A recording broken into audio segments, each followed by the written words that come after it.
Okay, beautiful. Well, in that case, let's do this. Okay, gang.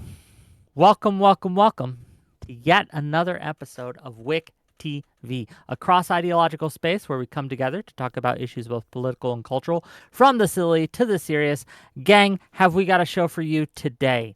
We are going to be talking about the recent authorization by the U.S. and some of the NATO countries for U.S. and NATO munitions to be used against targets within Russia and Belarus. Previously, there was a restriction on this that any weapons or uh, munitions that we gave them could only be used in targets within Ukraine. However, recently, that has been rescinded and adjusted in a limited capacity. So tonight, we're going to talk about that. Is this wise? Or, given that fact that Russia has done and conducted exercises off the coast of Florida recently, is this a dangerous escalation? Why or why not? We've got a great lineup for this. We have a last minute guest, SK Media, James, who will be joining us.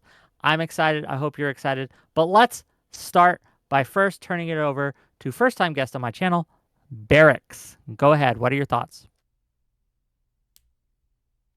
Thank you for having me. Just getting back into the debate space. It's been a while, but the Ukraine conflict is one that me and several of my several associates of mine have been following quite closely. So it is good to be an American patriot fighting for the special military operation in Russia, which is not a perspective uh, that you get very often here, especially in the United States, when so many people are following the Russia hate here.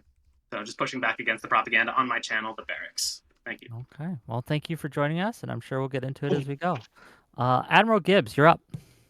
Oh yeah, so I always thought it was pretty. I'm Admiral Gibbs. If you don't know me, follow me. I'm great. I'm hilarious, and I'm gonna tell you the cold hard truth. The cold hard truth is that these pussy bitches think that in Russia think that they can come over and sail their boats all up and down our coast. Now they can invade Ukraine willy nilly, and it's ridiculous to think that the arms that we're gonna give Ukraine were ever gonna just stay in Ukraine.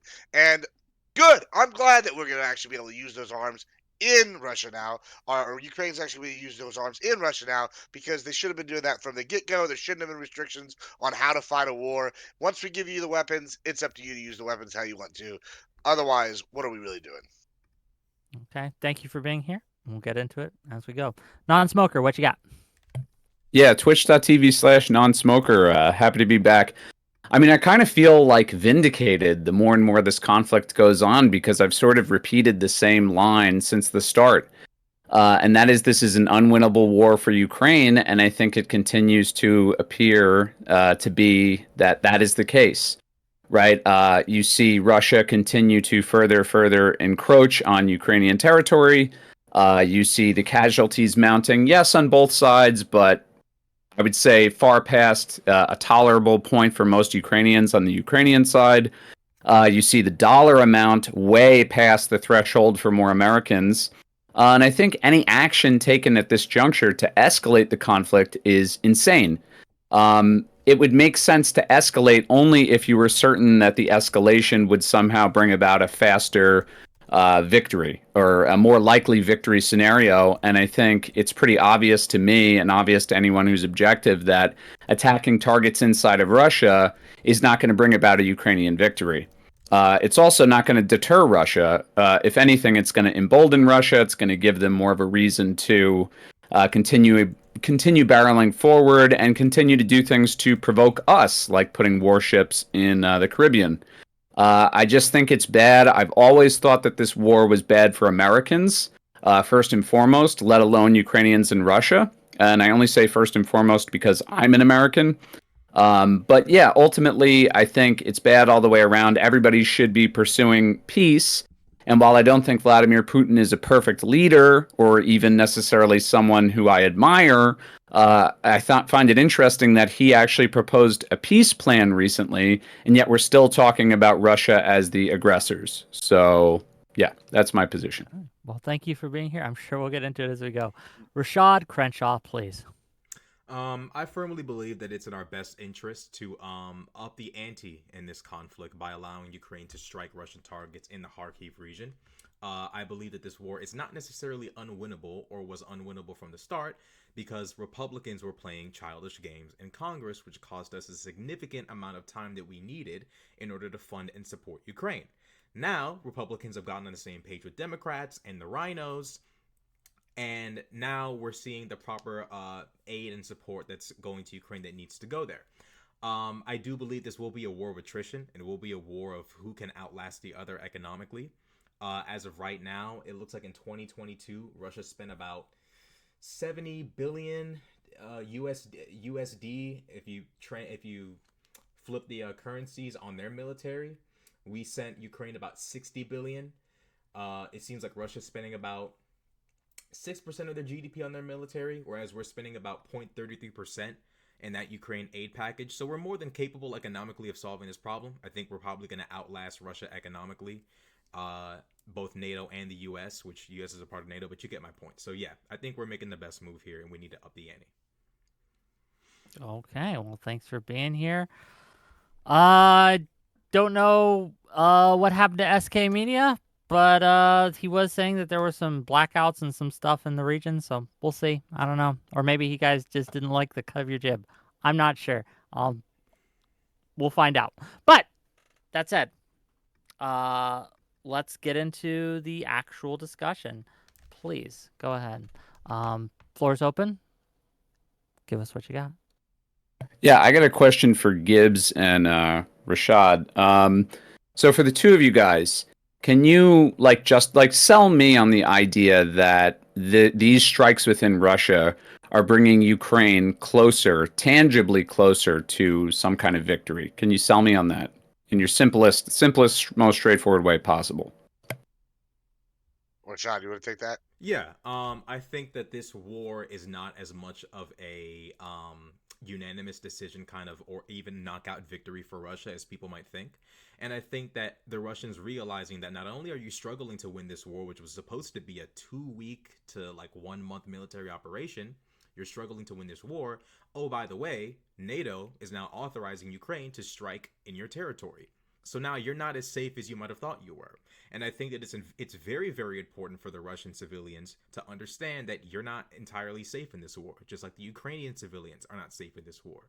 One of the biggest aspects of this conflict that's going to bring about possibly somewhat of a victory for Ukraine and NATO is for Russian citizens to say, hey, look, Vladimir Putin, we're not interested in this war anymore. It's becoming too much for us. It's putting us at physical risk for our safety.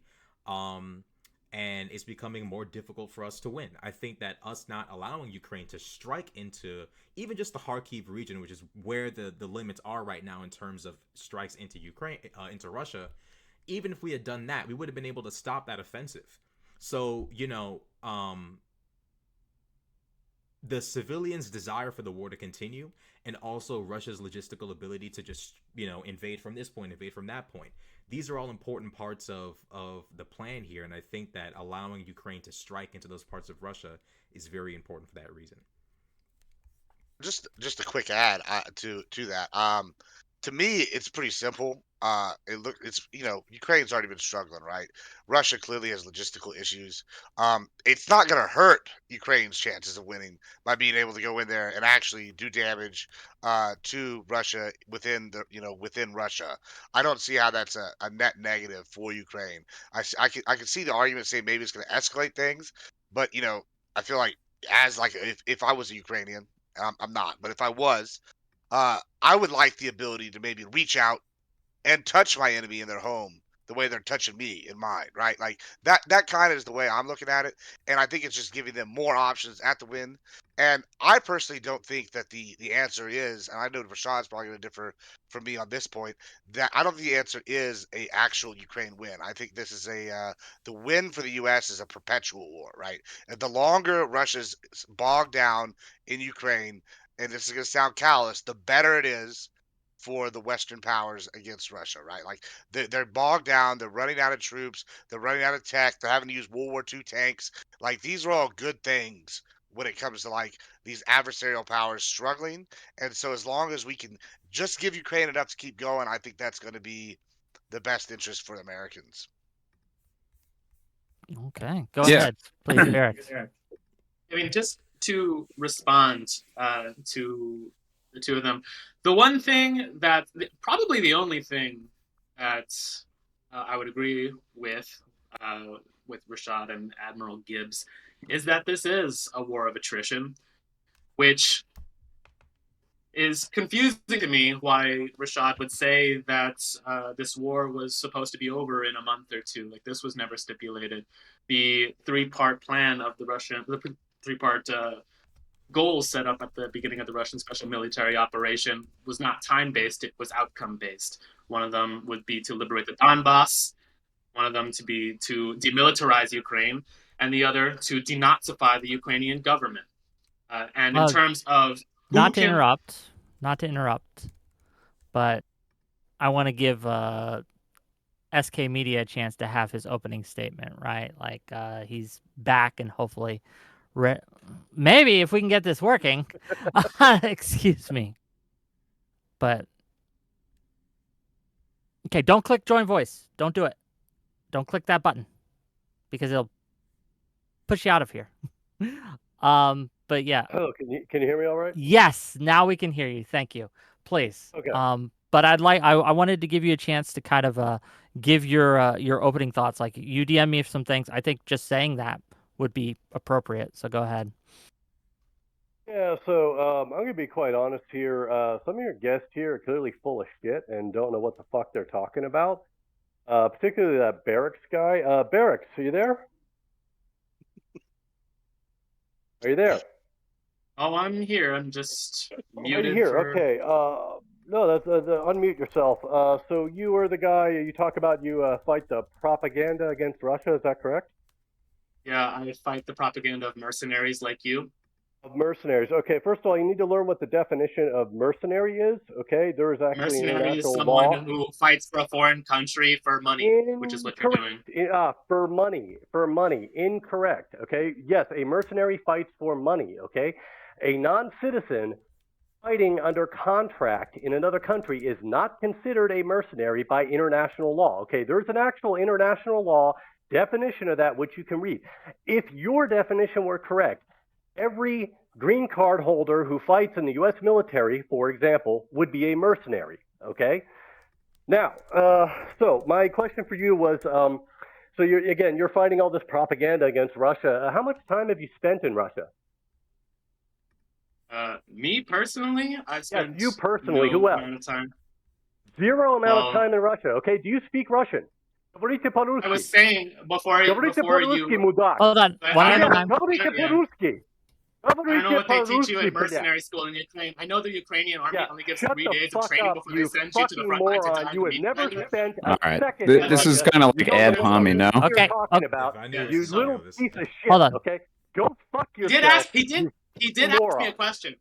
He did ask me a question. You did answer. You spent zero time in Russia. You don't know jack shit about Russia. You don't know jack shit about Ukraine. All right, but dude, you could just make your point instead of attacking Turi. Hold on. Hey, one at a time. We will have order in this court. For you to lecture anybody at all about Russia or Ukraine or anything. What I'm saying is, you don't even have a before you soy out, I'm going to answer your question. Holy shit, dude. I'm going to answer your question. You own a passport. I'm going to answer your question.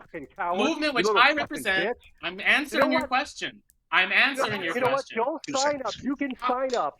You can sign up for the Russian Armed Forces and come here. Look, you don't need to soy out.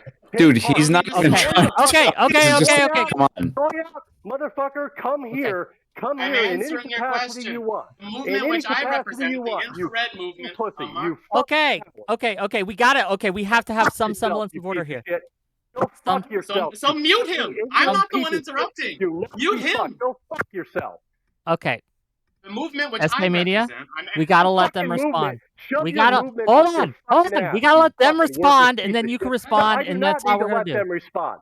Go fuck yourself. The movement which I represent, the infrared movement, no one gives a shit about your. Oh my god, dude. I just have to mute you. I'm sorry. Okay. Thank you. Go ahead. And then Thank once you're done, he's going to get a chance to respond, and we'll have order in this court. Go ahead. All I'm saying is the movement which I represent, the infrared movement, headed by Haz al-Din and Jackson Hinkle. Now, so he rage quit. That's fine. The infrared movement in the United States, the two biggest personalities in this movement and the creators of this movement, Haz al-Din and Jackson Hinkle, have spent months in Russia. And not to mention, there are Americans whose views I don't line up with 100%, but whose investigation of Russia and the special military operation, specifically Tucker Carlson, have also spent some time in Russia. And from the empirical evidence that I'm getting from these people is that Russia is not this Hitlerite civilization that we're told it is. I've spoken with other prominent Russians, such as Professor Alexander Dugin, whose daughter was assassinated by the Ukrainian security forces, and whose work I greatly respect. Also, if learning from him, the foundation of the special military operation and the Russian civilization is completely opposite of what we're told, what we're relayed in the American media, in the consensus of American media. Okay. Well, I guess he didn't want to discuss. That's fine. He doesn't have to. We can have a discussion anyway. Go ahead. What do you got? I would have Can a I lot of. respond? Sorry. Sorry to Gibbs and Rashad. Go ahead.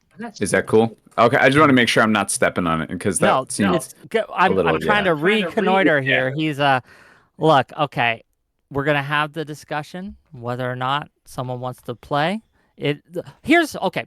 Let me rant a minute. Give me a second. Here's the deal, okay, gang? I understand not liking what someone says and having real issues with it. I get it. But this conversation is going to happen whether you are a part of it or not. It's going to happen. You can either choose to participate in the discussion, have your voice heard, get your points across, have that intercourse and dialogue, or you can run the fuck away, bury your fucking head in the sand, and shout and scream and plug your ears. That's the options that you have. Bully on you for going over and doing what you believe. Bully on you. But here's the deal. If you didn't want to come and discuss this, I told you this was going to be a discussion, right? I don't know why you decided, I don't know. Whatever. Fuck it. Rashad, go ahead. I thought non-smoker wanted to Oh, non-smoker. I'm sorry. Again, I'm a little. He's getting back in there. showing the bias, huh? Okay, wait. No, so yeah, so a couple things. I mean, so Rashad mentioned, Russia isn't having an easy time in this war. It was supposed to end in 2 weeks. First of all, I have to grant you that this hasn't been a steamroll to victory, right, for Russia whatsoever. Obviously, it's been going on for over 2 years at this point, and it's cost Russia, the lives of who knows how many. You can never trust, like, a lot of these casualty figures from either sides, but let's say a minimum of, like, in the six figures, right, of military personnel, probably. Lots and lots of money, of course, shutting down, and then the destruction of the Nord Stream pipeline. And there's been a lot of drawbacks for Russia. But let's remember that early on in this conflict, there was the opportunity for peace. Russia did meet, or Putin and the Russian delegation did meet with Ukrainian leaders to try to negotiate a resolution here. It was Boris Johnson who tore that whole thing apart, which is actually a huge tragedy for the Ukrainians, because they've suffered just as much, if not more, than the Russians have as a result of this conflict. Destroyed cities, again, hundreds of thousands dead, et cetera, et cetera. So, in terms of it, the whole quick Russian path to victory, I agree with you. It hasn't been, but that's been because of outside sabotage, unfortunately. The second thing you mentioned was, you don't want Russians, or the mentality of, like, you don't want Russian citizens or the Russians in general to feel safe in this war. And Gibbs kind of said a similar thing, like, if I was Ukrainian, I would want the ability to strike back against Russia. The thing is, though, the reason you have this conflict is because Russia and Russian people don't feel fucking safe. And they don't feel fucking safe because of NATO expansion, and NATO expansion making Russians feel like they're more and more and more encroached on. The last thing I want to mention is, and Gibbs is actually 100% right, even though I just have a different view on it, that the longer the war goes, the worse it is for Russia, the better it is for America. I agree with that, but I also think that that's a horrible thing. It's a horrible thing on numerous levels. But the worst aspect of that is how terrible that's going to impact Ukraine. It's going to lead to way, way more Ukrainian deaths, way, way more destruction of Ukrainian infrastructure, which is going to cost untold amounts of money to rebuild. It could cripple Ukraine. So I think that that's a bad thing objectively. I think everybody should be, I feel like a fucking hippie or something, but I believe in peace. Okay, We do gotta let them respond. yeah, Please. I mean, this is kind of like mobster foreign policy. Like, if you would just submit to our unreasonable demands, we wouldn't beat the ever living shit out of you. The reality is that Ukraine denuclearized and entrusted its national security to both Russia and the United States, and Russia, of course, chose to violate that and invade Ukraine once before. Now we're back here again, and we're hearing the excuse of, oh well, there was an opportunity for peace, but Boris Johnson effed that up. Good. The only reason why there's not peace right now is because of Russia. And Russia overplayed their hand, suspected that they could win this war in a timely manner, whether it was 2 weeks, 2 months, or whatever. They thought this was going to not be a war, but a special military operation. Turns out it didn't go exactly the way that they thought.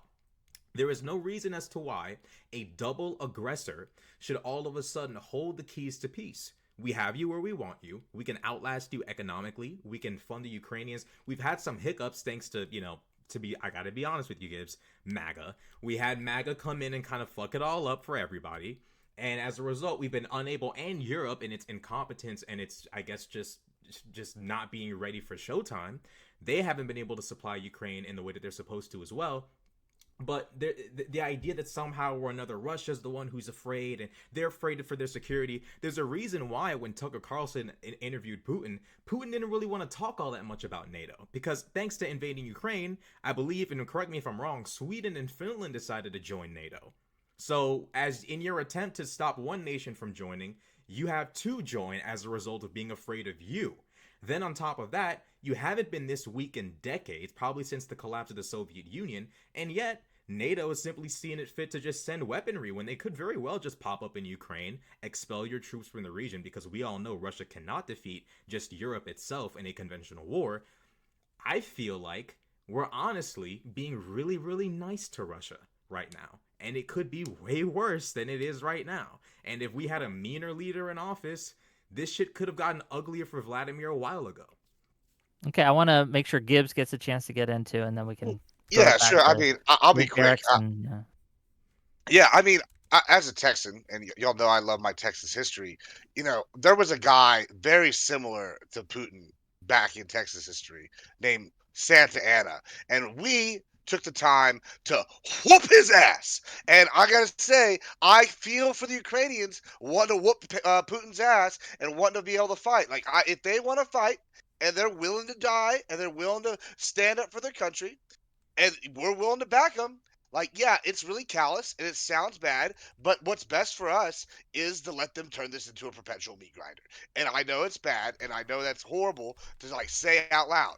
But this is an adversarial power. That's what Russia is. They're an adversarial power. They're like forming bricks. They're getting in cahoots with other countries that hate us, and it's in our best interest to let this shit go on and on. And it's pretty clear, just based on how fantastic the great Russian fleet is doing in the Black Sea, that like they clearly can be damaged.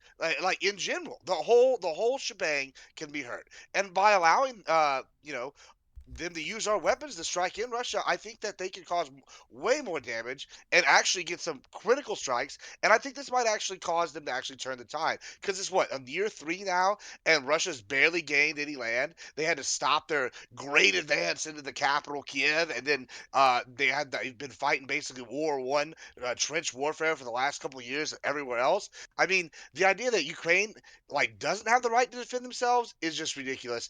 I might hesitate and say, oh, maybe we shouldn't send NATO in there, but I definitely think that keep up sending the shit to them because Russia's doing fucking terrible, and that's good for us. Back to Barracks and to non-smoker, whichever one wants to go first. Go ahead. I mean, I have a bunch of responses, but yeah. And it's laughable. Someone who lives in Texas would not draw the comparison between the people of the Donbass and the people of Texas during the Texas Revolution. Russia has everything in common with America during the Texas Revolution, liberating Mexico, as Russia does to liberating the people of the Donbass now.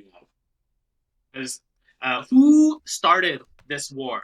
Was it Putin starting the special military operation in 2022, or was it Zelensky's Nazi government starting a war against the Russian-speaking people of the Donbass in 2012, shelling civilians, and after a decade of this genocide, killing more than 10,000 Russian-speaking Ukrainians?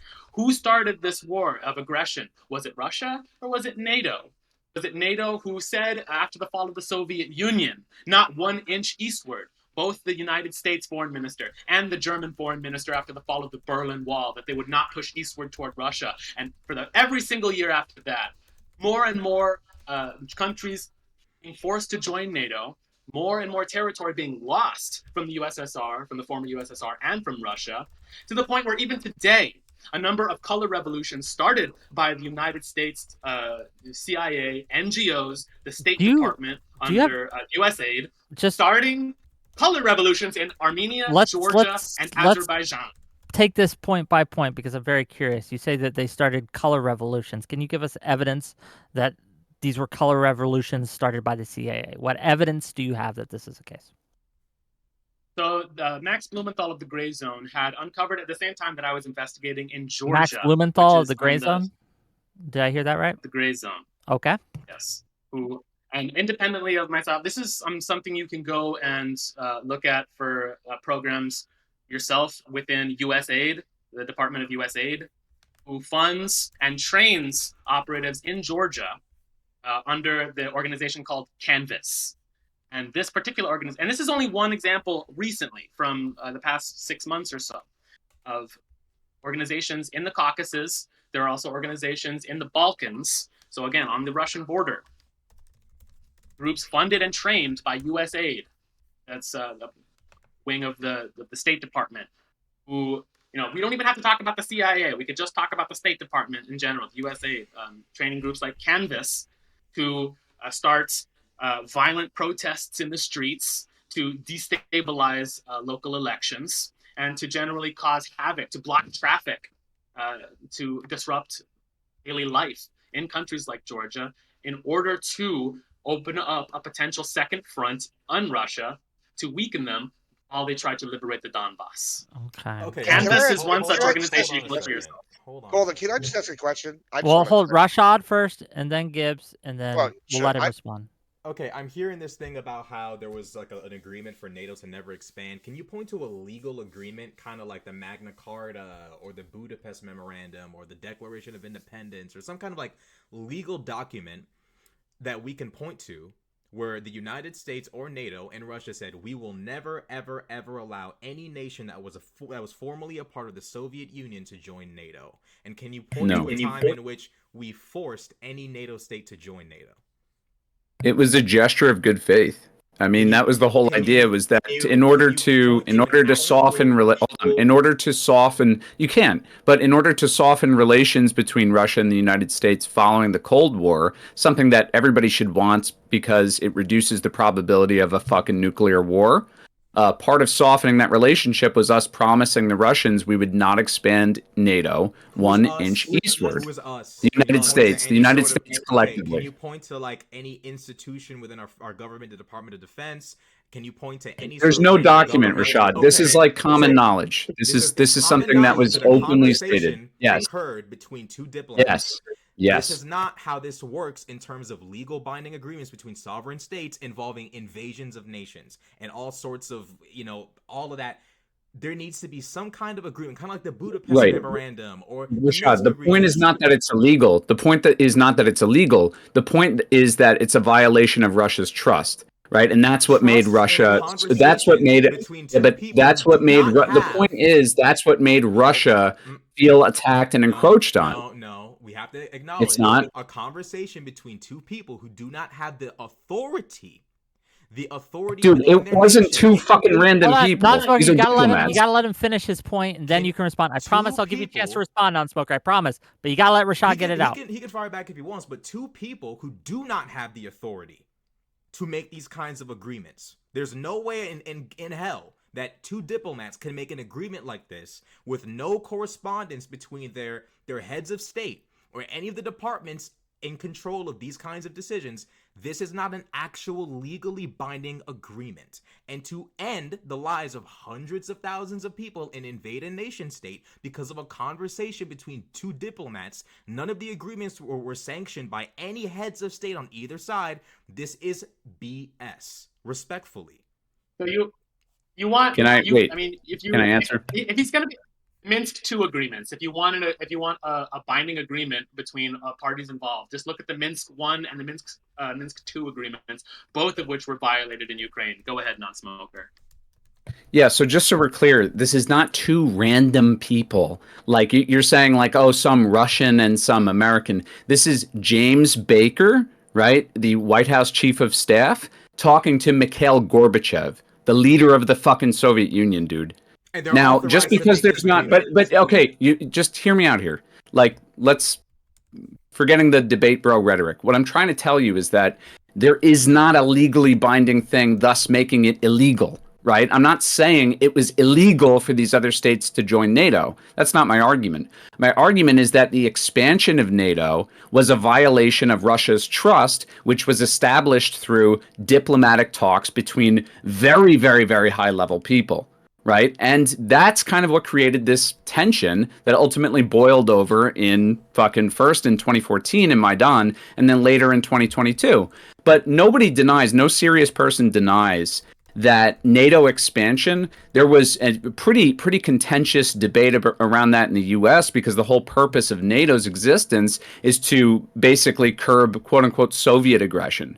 So with the collapse of the Soviet Union, there's a really good argument to be made of like, why would you want to continue expanding NATO, especially if we're on friendly terms with Russia? And that's Russia's argument. Why would you want to continue to expand NATO, pushing all the way into Ukraine? What they wanted to do eventually was Ukraine and then later Georgia, or really the two at the same time, which to your point earlier about Finland, and I think you actually make a valid argument that like that didn't work in Vladimir Putin's favor. Now you have a NATO member right on your border. But there's a huge distinction for Russia between Finland, a country which is much more European in terms of its economic ties, and Ukraine and Georgia, which are, especially Ukraine, was firmly economically linked with Russia. Now it's being pulled entirely out of its sphere of influence and being pushed into the European one, which the Russians view as a threat. So that's how you got the conflict. I'm not saying they did anything illegal by expanding NATO. I think they just violated Russia's trust.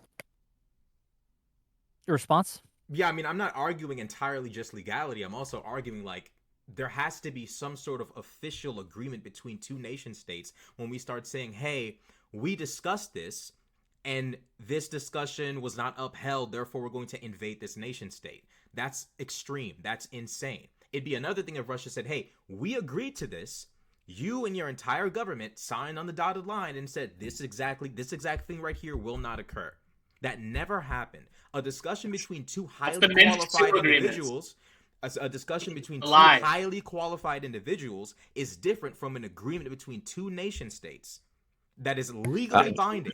There has to be some sort of acknowledgement that Russia is grabbing conversations between two high-ranking officials and saying, hey, this right here is a clear agreement between both of our nation states, which it is not. And because what we discussed X amount of years ago, which was never legally binding, was broken, we are now going to invade Ukraine. If they just said, hey, we're doing it because we want to, I'd be like, all right, cool. But to frame it as though, oh, we trusted you and you broke our trust, that's just like, what about the fucking Budapest Memorandum? We're just going to ignore that? I mean, also, just fuck them. Like, I mean, they're an adversarial power. I think everybody here but Barracks can probably agree that Russia's an adversary. Like, it's not. They are, but they didn't have to be. They didn't have to be. Is the point? Okay, Russia was on good terms with us. Do you really believe that? Like, I Yes. I don't believe that, dude. Putin. Okay, listen. One at a time. Sorry. Yeah. No. Go. Barracks. Barracks, and then we'll let Gibbs respond. Now, if I'm going to be, called on by name, yeah, I should be allowed to respond. Maybe Yeah, you Admiral are. Gibbs' I'm allowing response, you to respond. I promise you. Go ahead. like uh, Russia being an adversarial power, that was not the case during World War II when we were allied with each other to fight the Wehrmacht, to fight the Nazi war machine. We did not necessarily, Russia didn't want to be an adversarial power in 1954 when Foreign Minister Molotov asked to join NATO and was turned down by several foreign ministers in the EU bloc. Putin did not want to be adversarial powers when he asked to join NATO in the year 2000 and was also turned down. The only belligerent power here are the NATO forces who continue to expand eastward in order to do to Russia what they did to Yugoslavia, which, yes, Yugoslavia, the former Yugoslavia, was an economic competitor, outcompeting any European country in terms of economic production, which is why an illegal NATO invasion had to happen in order to maintain a European monopoly. I don't know why you seem to be threatened by another country doing well economically, but bringing Americans into this conflict and raising our tax dollars, putting our citizens at risk of nuclear war, makes you the one who's blindsided by the possibility of nuclear war, who makes you an enemy of this country, not me. Okay, Rashad and Gibbs, go ahead. Respond to that. Well, I have a question I wanted to ask for a little bit here, and I think it's pretty pertinent. I keep hearing the term. I mean, I know this is something Putin said he wanted to do when he started the special offensive operation, denazification, right? Like, I think maybe we should take a look, take stock of that. The idea that Ukraine is, you know, Nazi 2.0 is the Fourth Reich is to me laughable at best. I've seen no evidence to support that. I like they have a very small, like every country, Europe has like a white supremacist kind of like, has some groups that work within them, and they try to gain power, just like every country has bad eggs. There's terrorist groups in Russia. Apparently they just had like a whatever, it was a shooting. There's all that, but the idea that they're just widespread, they're the second coming of the Third Reich is laughable. It's laughable, and I just, it's utter propaganda, and I'm not buying what you're selling, Barracks, on that. And so whenever you're sitting here using that as a justification, I'm just going, ha ha. That's what I'm doing. I'm laughing at you, right? And so But just like, to respond to I don't y'all, buy that. Do you actually buy that? Like, how much have you smoked today that makes sense to you? Because I want you to give me the name of your weed dealer, and I'm gonna call him and buy some, because that shit's got to you be can make the Gucci you stuff. can make some Like, ad hominem attacks, but I can respond to both of you, both Rashad sure, go and ahead. you, Admiral Gibbs, because apparently the both of you aren't smart enough to read. That's So right.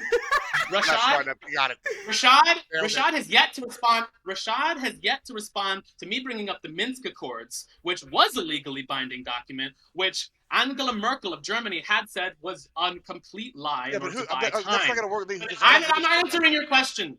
So, if Minsk Accords, which was to call for a ceasefire on both sides of the conflict between arming fighters in the Donbass by the Russian government and the Ukrainian government, who was funding neo-Nazi movements specifically.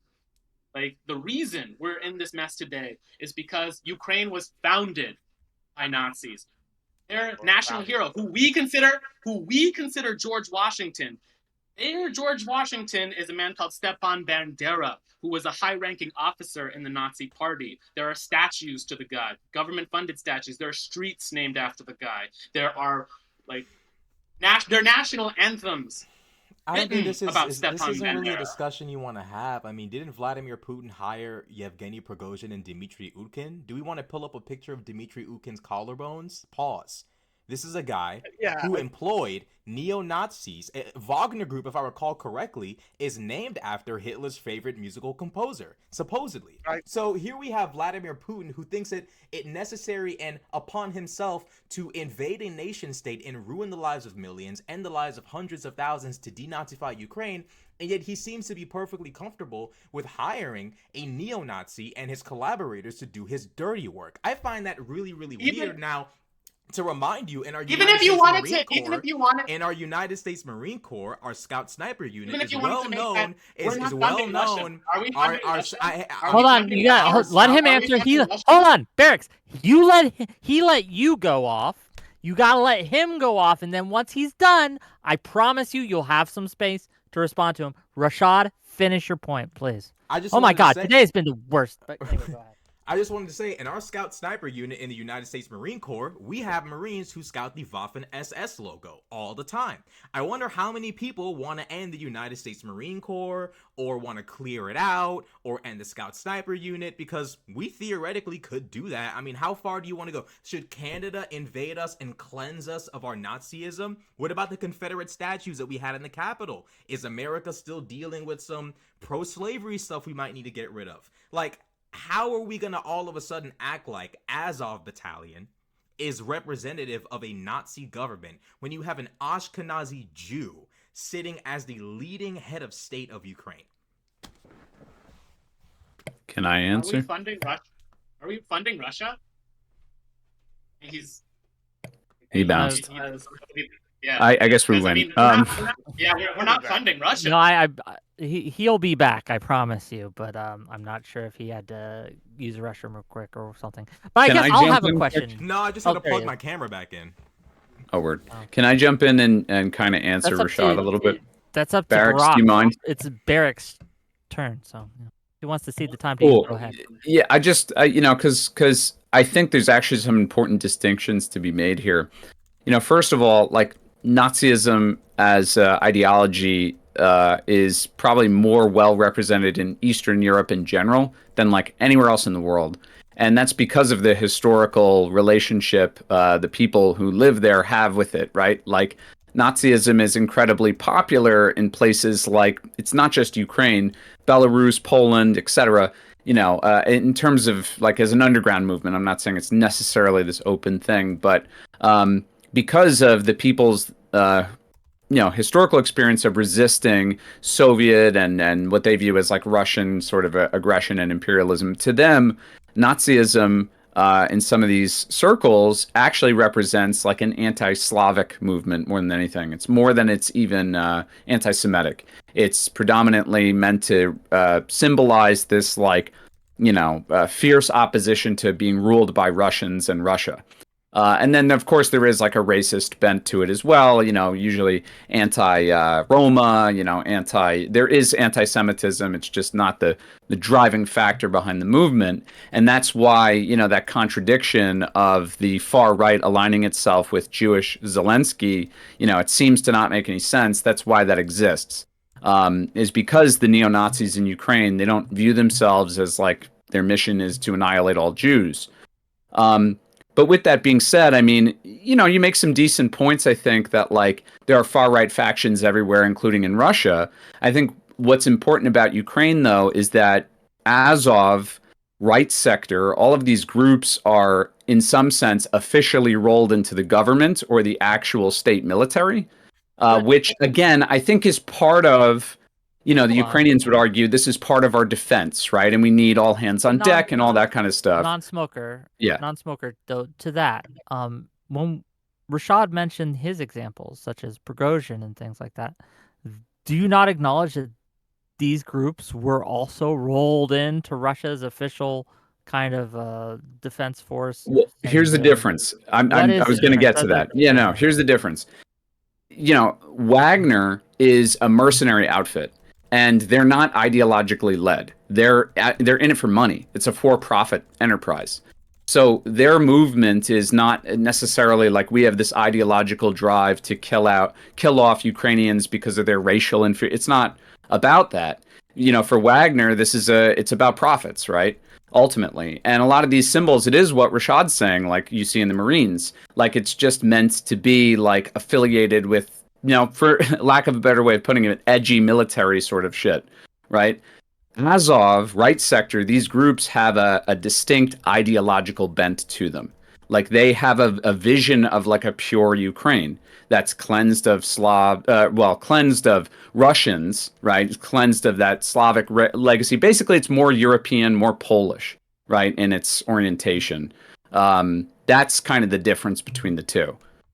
Would you grant non-smoker that it's inappropriate for the leader of an organization as strong and as numerous as Wagner and as expansive, it's inappropriate for Russia to appoint to employ such an organization, given what the organization is, one, named after, and two, the head of the one of the heads of the organization being a literal neo, like, imagine if Eric Prince came out tomorrow and was like, I really don't like non-whites, and here's the tattoos to show it. We'd be disturbed. We're already disturbed by some of the stuff Blackwater did, but imagine if Eric Prince was like, you thought what happened before was bad, look at my new lifestyle choice. That would be really, really weird if we kept working with him or Blackwater. You see where I'm like where I'm Yeah. where I'm coming from with that. I don't disagree with that. And to be clear, like, and correct me if I'm wrong, non-smoker, because I may have misheard, but did you say that the Wagner Group was not a neo-Nazi outfit? I don't think they are. No, You don't They're think not a they are? neo-Nazi outfit. It's No, not. It's no. not. It's a private military group. It's a for-profit enterprise. I mean, again, like the distinction is, do I Yeah, think that here? Let me grant you this. Do I think there are Nazis in Wagner or people who have Nazi ideological motivations or beliefs or whatever? Yes.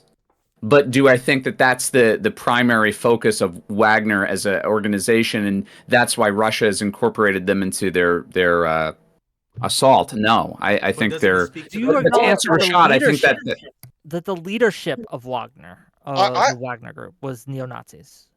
but it's not part of the organization's driving goal, right? You know, like they have shitty beliefs, but it's not what their primary purpose is. Go on. Sorry. I actually want to agree with non-smoker on this point a little bit, right? Like, I think there are Do some. you?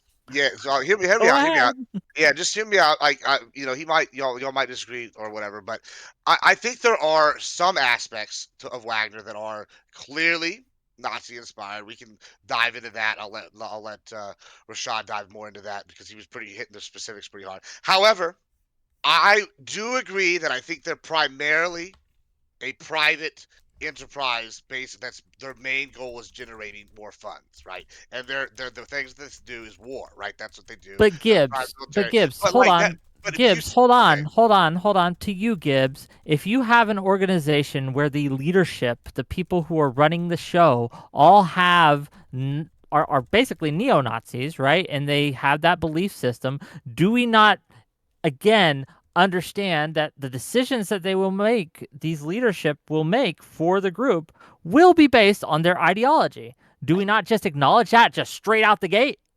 possibly, I'm going to say possibly, right? And there's Okay. two things that lead me to kind of lead to the money making side. One, I don't know if you've ever read anything about the Nazis. But the Wagner Group is a massive, massive influence right now in Africa, and they're not too good, buddy. And if you know anything about the Nazis, they weren't too kind to black people, right? And so, if they're willing to go down Do you and think work the all Wagners were there to be kind to the people of that region? I'm just saying they're working with Yeah. a lot of So Africans, far and off like I'm topic. just saying it doesn't make sense if they're. I'm not saying they But can't be. yeah. Secondly, this is the big one, and I think this is a major important thing. Is say like a private military in the U.S. started recruiting from the prisons, right? There would be what the Aryan Brotherhood. They would be one that would probably get recruited pretty heavily by a private military if we were doing something like Wagner Group did. So the idea that they're inherently Nazi, I don't know if I buy, right? Like I think that they're a money making group. I do think they have some Nazi like symbols. They have maybe some neo-Nazi leadership. I don't know that they're strictly Nazi, but I also think they've also recruited from prisons fairly heavily, if I recall correctly. And the prisons are going to have a lot of these white supremacists people in organizations, and they're going to be flooding into this. And so, sure, Okay. will they maybe develop like an ideological like stance where they turn to that? Maybe, but I think their main goal is money. Let's bring it back. Bring it back. We're circling the drain on this, and I think we're a little off topic. But I wanted to ask directly, right? Um, and this is to Barracks first, and then to non-smoker. And I'm very curious your answer here. Um, do you think that Russia is?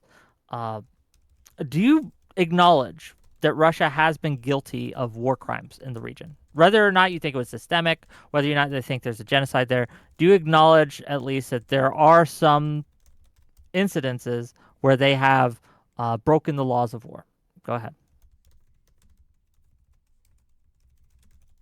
First of all, Yevgeny Prigozhin is not a Nazi, and Wagner is based. Second of all, no, I've seen no What about Dmitry? war crimes on the Russian side. But if you're not going to answer my question about the Minsk II Accords, What was like, your? You just keep saying Minsk. What's your question? And by the way, Dmitry is a neo-Nazi, and you want to like dance around that if you want to. And you also dance around the thing that Rashad brought up earlier, which was the Budapest. What was it? The Budapest Accords or Memorandum, the Budapest yeah, Memorandum. Budapest. Yeah, exactly. Thank you. That they signed a deal not to take over any more of Ukraine's land. You kind of just like gish galloped over that, though. So maybe like answer that until like well. I'm more concerned with who started the aggression, which is we've demonstrated was NATO and in general in arming and funding Ukraine, NATO expansion eastward, That's and not the Ukrainian aggression, that's government. just like sovereign nations doing what they're entitled to do by law, isn't it? That's Western. That's Western influence by the United States, who has majority power in NATO, pushing eastward to militarily destabilize Russia. And the Ukrainian government, who started this aggression in 2012 and 2014 after the Maidan coup, when these neo-Nazis in power, put in power by the US government, started killing Russian-speaking citizens, Slavic citizens in the Donbass. So yes, 2012 sure they or did. 2014. Yeah, because what's his name wasn't even in power in 2012. I kept looking up 2012. I couldn't find it. Do you mean 2014? I'm asking out of actual trying to understand what you're saying. 2014 after the Maidan coup, like the Ukrainian government shelling citizens in the Donbass for the past 10 years, and after the Minsk agreements were signed in 2015 with a ceasefire agreement on both sides, and then EU agreeing to hold a referendum in the Donbass if they wanted to join Russia, a referendum which was never held. Like, all of the belligerents starting the aggression are either Ukraine or NATO in the first place. Why? So why if they're not Russia going start... to hold, if they're not going to hold to their end of the bargain, I don't blame Russia for not holding their. So would you agree with that? Like giving Ukraine the nukes back then? Because Russia's clearly not upholding that end of the deal. So would you be okay with like, hey, all right, Ukraine, y'all can have your nukes back? Would you be okay with that then?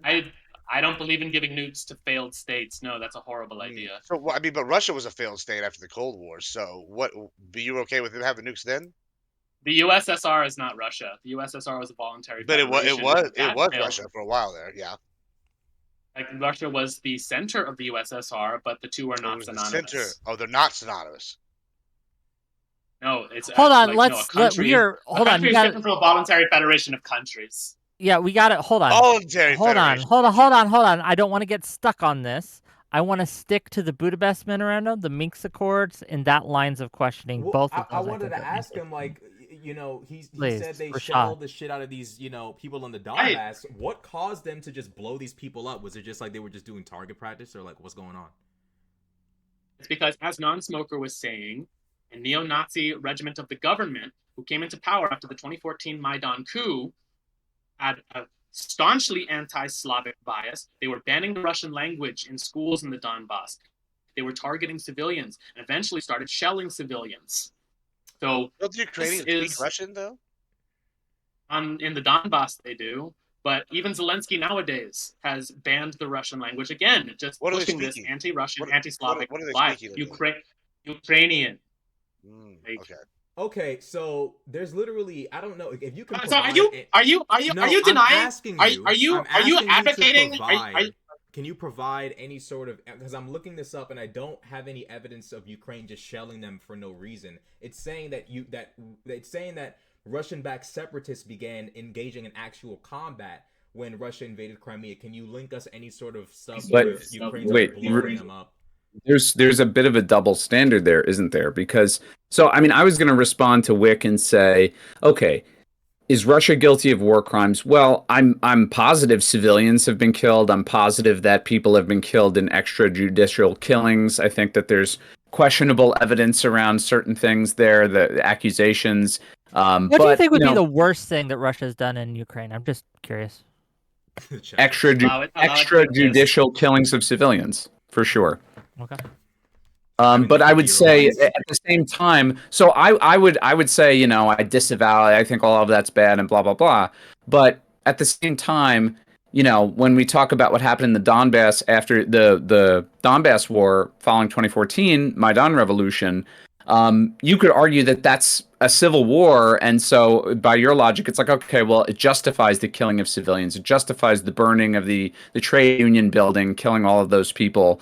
Like that's perfectly fine in that case because there's a war going on. Well, then by that logic, I guess it's fine that Russia kills civilians because there's a war going on. Like my argument would be in war, civilians die and it's a tragedy. For it to be some like particularly like significant stain on one country versus another, you'd have to demonstrate that the country, the accused country, is going out of its way to target civilians in some sort of terror campaign, which is what I think Israel's actually doing in Gaza, by the way. But short of that kind of evidence, it's difficult to prove Israel, that. Palestine, we're Fair, we're fair, fair, not fair. I debating just had that to, I tonight. just had to sneak it in. Sorry, but I had to sneak it in. Yeah, short of that kind of evidence, I'm hesitant to say like war crimes that are in some way worse than any other country conducting an invasion. Let's stick to this. Any Let's stick to accusation this for a hasn't moment. demonstrated any accusation that can be made against Russia, which on like by these two is Well, a dubious claim, well, by the way. It applies to both sides. The difference is the United States is not funding, arming, and training Russians. We are funding, arming, and training Ukrainians, who we have demonstrated every accusation you make against Russia applies equally well to Ukraine. I want to So- give. Yeah, That's I just want to. not I want to stick true. on this. Yeah. Well, I'm the moderator. I'm not going to make that point, but I want to stick on the actions by Ukraine and Russia both after the incidences in 2014, right? When in the Donbass region and things like that. well, And go on, please. yeah. So I want to talk about that because we were just told Mhm. by Boo Boo the Fool down here that Russia is banning the language. And I just, with a quick Google search that took me 10 seconds, not Russian, that the Russian language is banned. Zelensky is a native Russian speaker. That's so like one. I guess was Zelensky to just ban himself from fucking speaking his native tongue? No, that didn't happen. Two, like I said, this guy's either just lying or he's got his, Putin's dick so far down his throat that he's actually been brainwashed by the jizz that he actually Are believes you what he's drunk saying right now? because You're slurring because your what you're words. Are you saying. drunk right now, Gid? No, I'm not Gibbs, drunk. are you Thanks, drunk? appreciate it. Yeah, I wish I was because it'd make more sense what you were saying if I was. But we just You know literally sitting here Google just thinks outright George lying. Washington is a I black literally, man. I literally pulled up within 10 seconds a PolitiFact If you article want to that if showed you they want have to use not Google, banned the that's Russian like language. I mean, that's fine. You're just lying though. So like when you say, "Oh, me and Rashad are making if you want to dubious use ad claims," hominem you're attacks, literally like lying. You're literally lying. Like, why are you lying? Let me ask you that. Why are you lying right now? this is a long stated habit in Ukraine.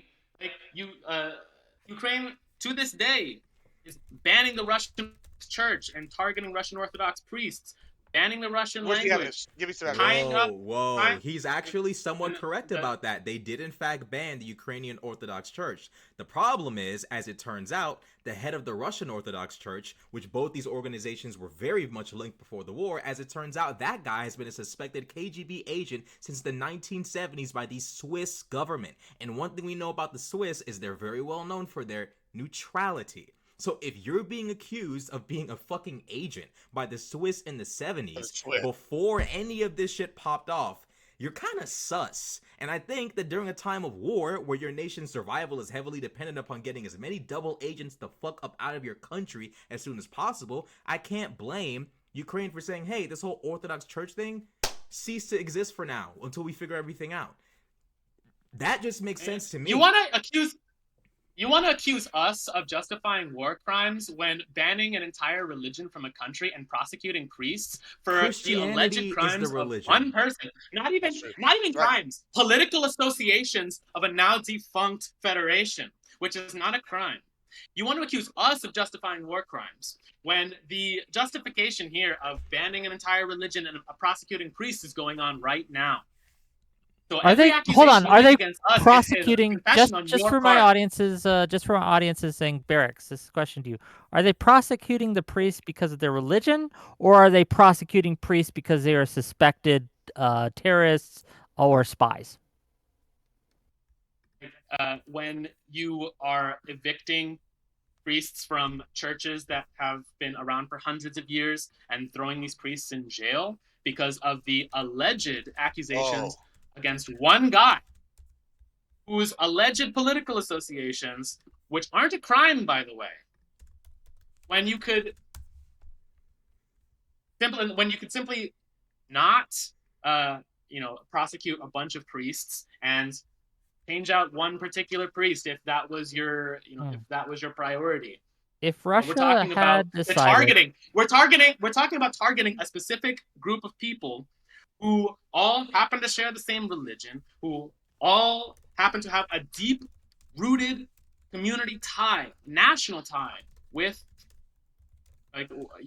the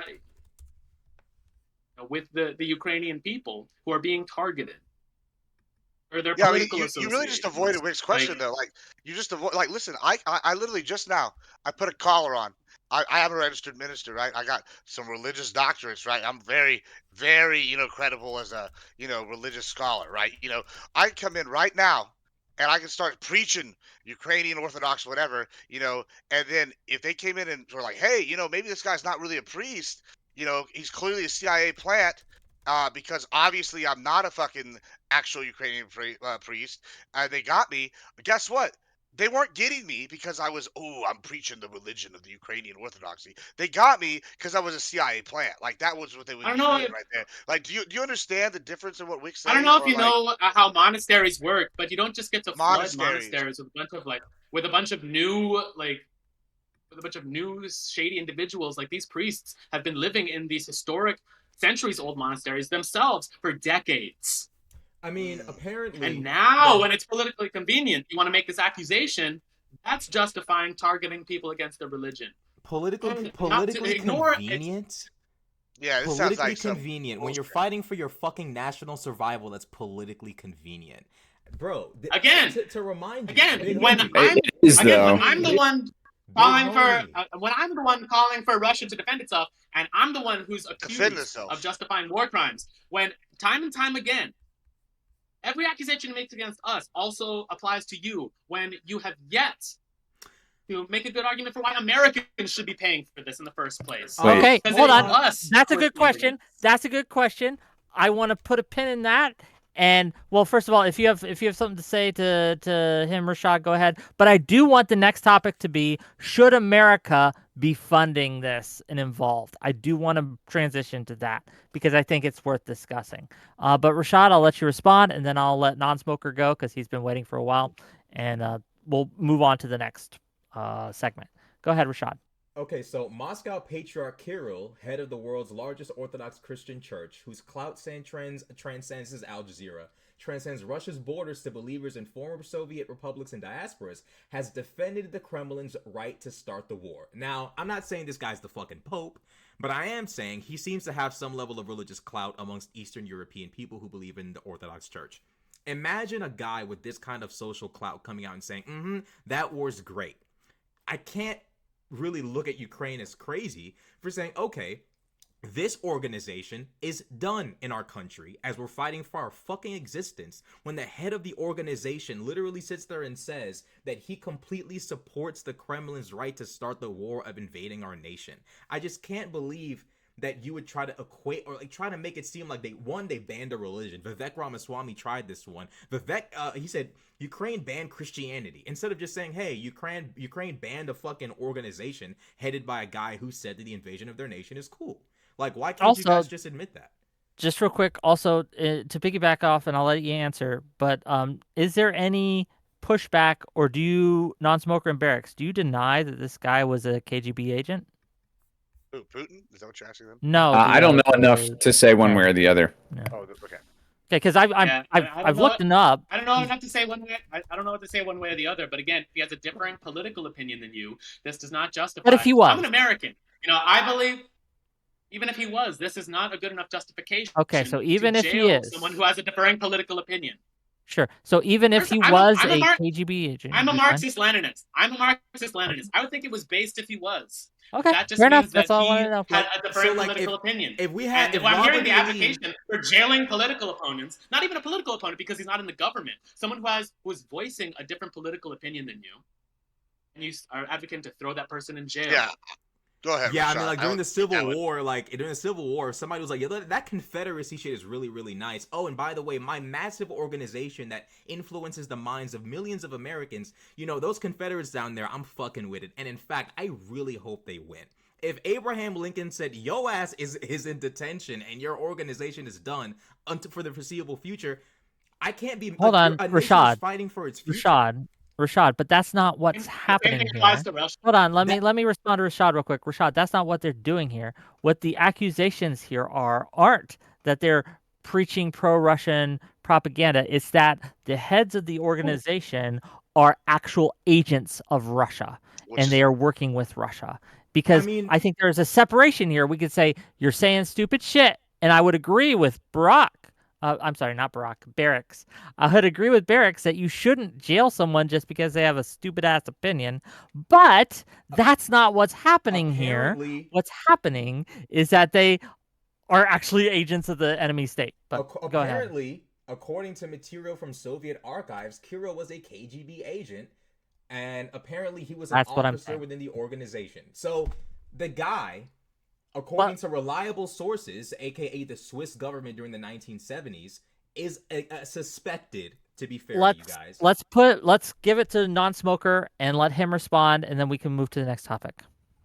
Wait, didn't we move to the topic of should America be We're supporting? going to. We're Yeah. about to. But I So you wanted to want me give to you a go chance on to the respond to priest? all that. Listen, if he doesn't the want to, If you priest. want. No, let me summarize really, really quickly. I think that, you would have to demonstrate to me that this guy was in some sense doing something to tangibly undermine the Ukrainian resistance to justify jailing him.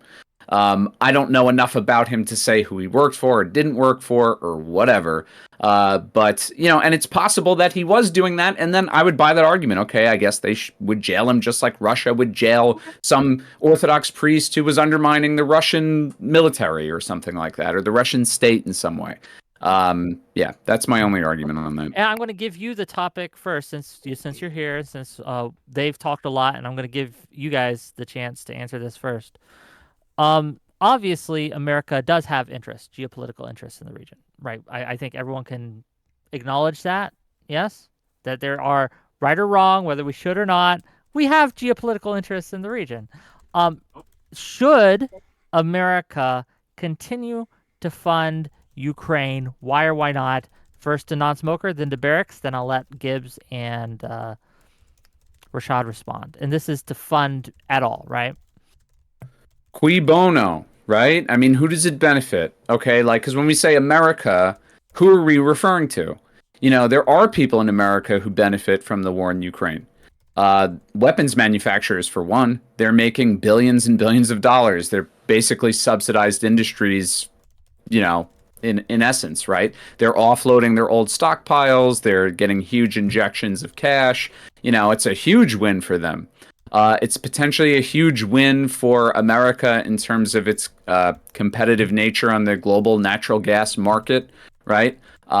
It's a opportunity for the American hegemonic, empire to deplete what they consider an adversary militarily. So in that sense, I totally understand. I just don't think any of that benefits the American people. I think the American people see themselves facing inflation, which, while not being driven necessarily directly by this war, indirectly definitely contributes to inflation. I think spending enormous amounts of money on a foreign conflict that most Americans know nothing about at a time when the middle class is rapidly evaporating, when people feel abandoned by their government, is a really bad fucking look. I think that, it really doesn't benefit the American people to feel like we're, in some sense, compromising our safety by risking a potential nuclear war. Do I think a nuclear war is going to happen? No. But do I think it's a 0% probability? I think we're close. I'll put it this way. We're closer than we were before the war. to a potential nuclear scenario, which kills all of us. So that's Barrett. bad. And no, I don't think we should. Sure. Barracks, go ahead. Well, I would argue not only is it not in America's strategic interest to be in a military conflict on another continent. I mean, that's pretty self-explanatory to the average American person who is sick of sending hundreds of billions of dollars to this conflict when we have homeless people here, when we have a border crisis we need to worry about, when we have drug addiction. The average American knows that it's not in our interest when we need to focus on America. I would argue it's not even in Europe's best interest to continue funding this argument. Not just because this recent round of parliamentary elections that reflect this opinion in the general population in France, Germany, Italy, all who are seeing rising popularity with their nationalist parties, who want to focus more on their national self-interest rather than the globalist interest of expanding NATO's military reach. Not even just that this opinion is reflected popularly in Europe, but we've seen the material, economic costs of continuing this farce. Germany now has no energy security. The last bit of energy security they had with Russian oil has gone up in smoke with the mysterious blowing up of the Nord Stream pipeline. And we have Europe, the European economy in absolute shambles. While the IMF has predicted that Russia is expected to grow its economy by 3%. Russia can drag on this war as long as they want. Europe cannot. Europe is not energy independent. Their manufacturing is going down. They do not have the manufacturing to produce enough tank shells, to produce enough tanks, to produce enough planes, to produce enough fuel, to produce enough food for any military guarantees if Ukraine joins NATO. It's not even in Europe's best interest. I'm done. Okay. Rashad and then Gibbs. Go ahead. Okay, so in World War II, we kind of had a similar situation to this with Adolf Hitler. And with Adolf Hitler, we very much tried to appease him, and it did not work. For the first time in probably global history, a global hegemon has the ability to constrain a conflict to its regional source without losing a single soldier. By being able to send a litany of weaponry and supplies to Ukraine, we can contain a conflict and stop it from spiraling to a global conflict without losing a single American soldier. I'm willing to bet that our grandparents and great-grandparents probably wish we had that privilege back then. By being able to spend 0.33% of our GDP on the war in Ukraine, we're able to stifle this conflict's growth. Now, I believe Barrick said that, this isn't even a problem for Europeans. It's funny because Dmitry Medvedev, the former president of Russia, said that Romania is not even a fucking country because Romania demanded something back from them. So his response is, you're not even a fucking country. So when Europeans hear the former president of Russia speak like this about a sovereign fucking state, imagine if Barack Obama came on the internet and started threatening the sovereignty of other nation states. That's fucking crazy. Furthermore, Libya? Excuse me? Libya? Can you what did he say? Did he say that Libya is not a nation state? I mean, it's more about what he did in Libya, I would argue. Are you saying that Barack Obama said that Libya is not a nation state? I'm saying that they completely ignored their sovereignty. We hold on. We are about to go down a rabbit hole. Let's hold off on that. Let Rashad finish and let Gibbs finish. Then you guys can respond. I mean, the point is Please simple. finish up. The former president of Russia, Dmitry Medvedev, who is my favorite Russian official because he issues threats every month, he threatened Polish sovereignty. Vladimir Putin himself said Ukraine doesn't exist. So it's becoming abundantly clear that as they're actively invading Ukraine, the Russian government is constantly reminding Europe, your existence as individual nation states is really, really dependent upon how we feel in the fucking moment and what you choose to do as it pertains to this war. It is abundantly clear to anyone who's actually paying attention to the politics of this war that Russia is not a joke. One thing I find really, really common in a lot of these far-right movements is they don't know shit about foreign policy. It's all about, I want to preserve our ethnic homogeneity. I want to preserve our culture, which is perfectly fine. You want to keep Europe white or whatever, I don't care. But at least be strategically sound about it. At least acknowledge that Russia's a fucking problem. Then we can fucking sort everything else out. Okay. Gibbs, go ahead. Yeah, so I think there's two very different conversations we're having in this panel right now. There's the conversation that we're having with uh, me, Rashad, and non-smoker, right? Non-smoker, I think, and I've agreed on quite a few different things here. However, where he seems like he's actually a genuinely nice guy and idealistic, he believes like in like the happier, pure way. I am much more calculating, cold. I don't think that there's these happy-go-lucky peace and flower solutions, and I think that's what we're going to do. The thing that's going on down here with Barracks is he's just outrageously sitting here just spewing propaganda. And when it comes to the question here in America, should we foot the bill? I'm looking at it in a cold, calculated way, right? I go, hey, I'd rather fight these wars on other soil than eventually have adversarial powers get enough here. So this is where I also differ from a lot of my fellow conservatives. I actually have advocated for this war from the beginning. You know, albeit I also own a lot of military-industrial complex stocks, so I'm making a fuck ton of money as the war goes on. Now that's neither here nor there, though.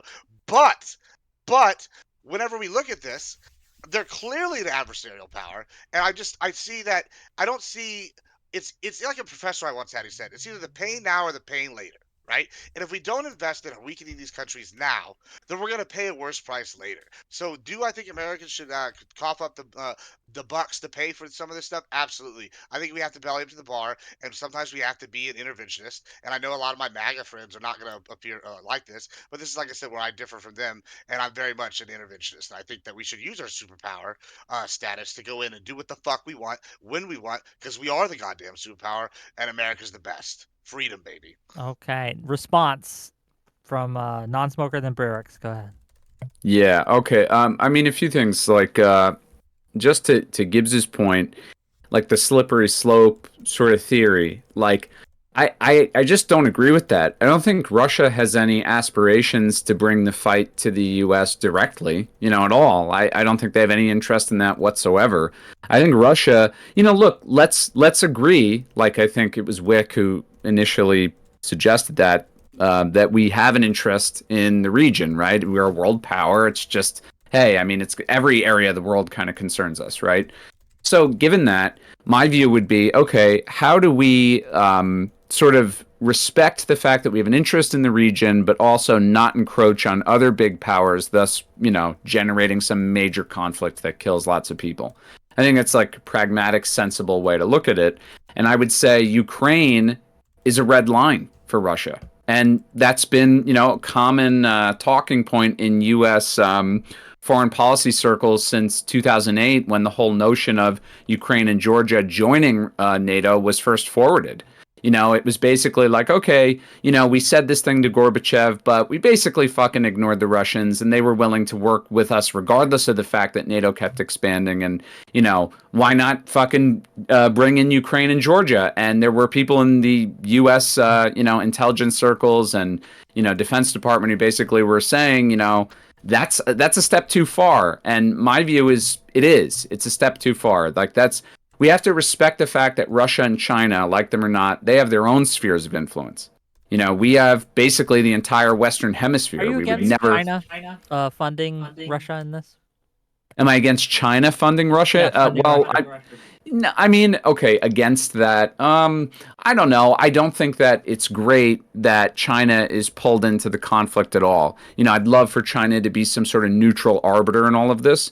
But the fact is, because of Russia's, I should say, China's falling out as of late with the U.S., it doesn't surprise me, right? China feels like its sphere of influence is also being encroached upon, and we're kind of pushing these two titans together, which is going to be a major problem for us moving forward. It didn't have to be like that.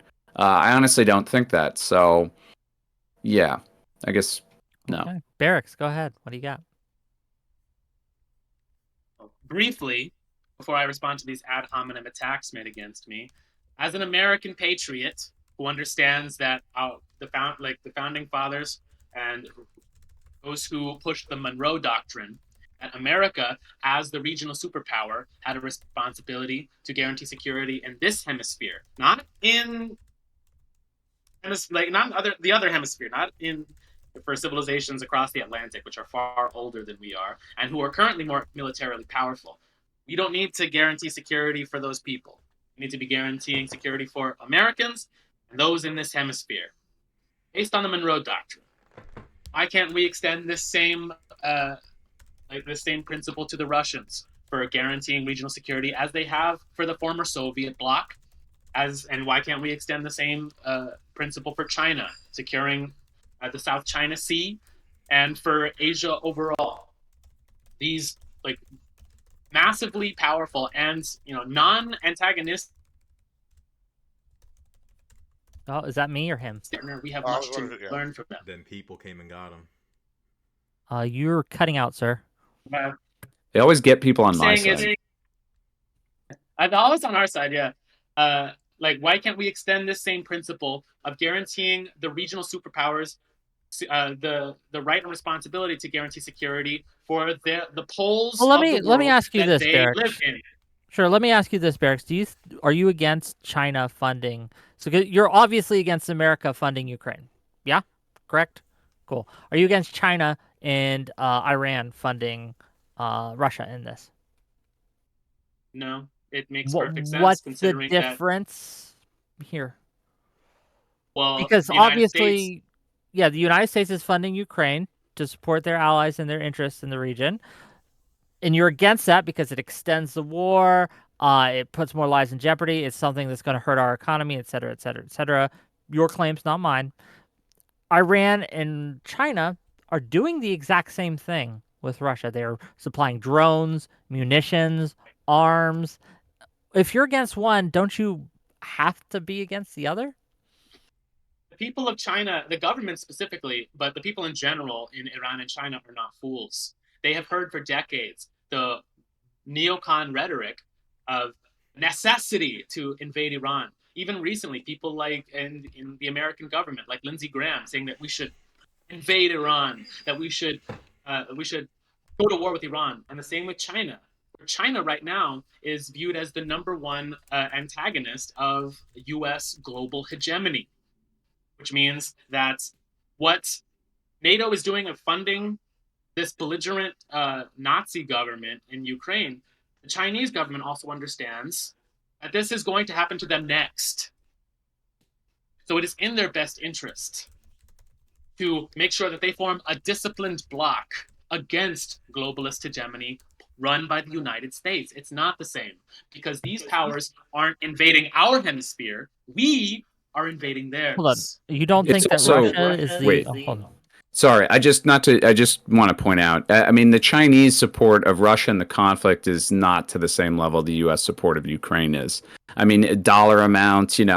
Mostly what China's doing is banks are continuing to do business with Russia. Obviously, trade has increased between the two, and they are sending component parts. Chinese companies are sending component parts, And Iran precursors is for things like drones and Iran is missiles. supporting drones and things like Yeah, that. Right? Iran is. I'm just the China distinction because I think I would imagine you picked China because it's on the same scale as the U.S. in terms of a large power, right?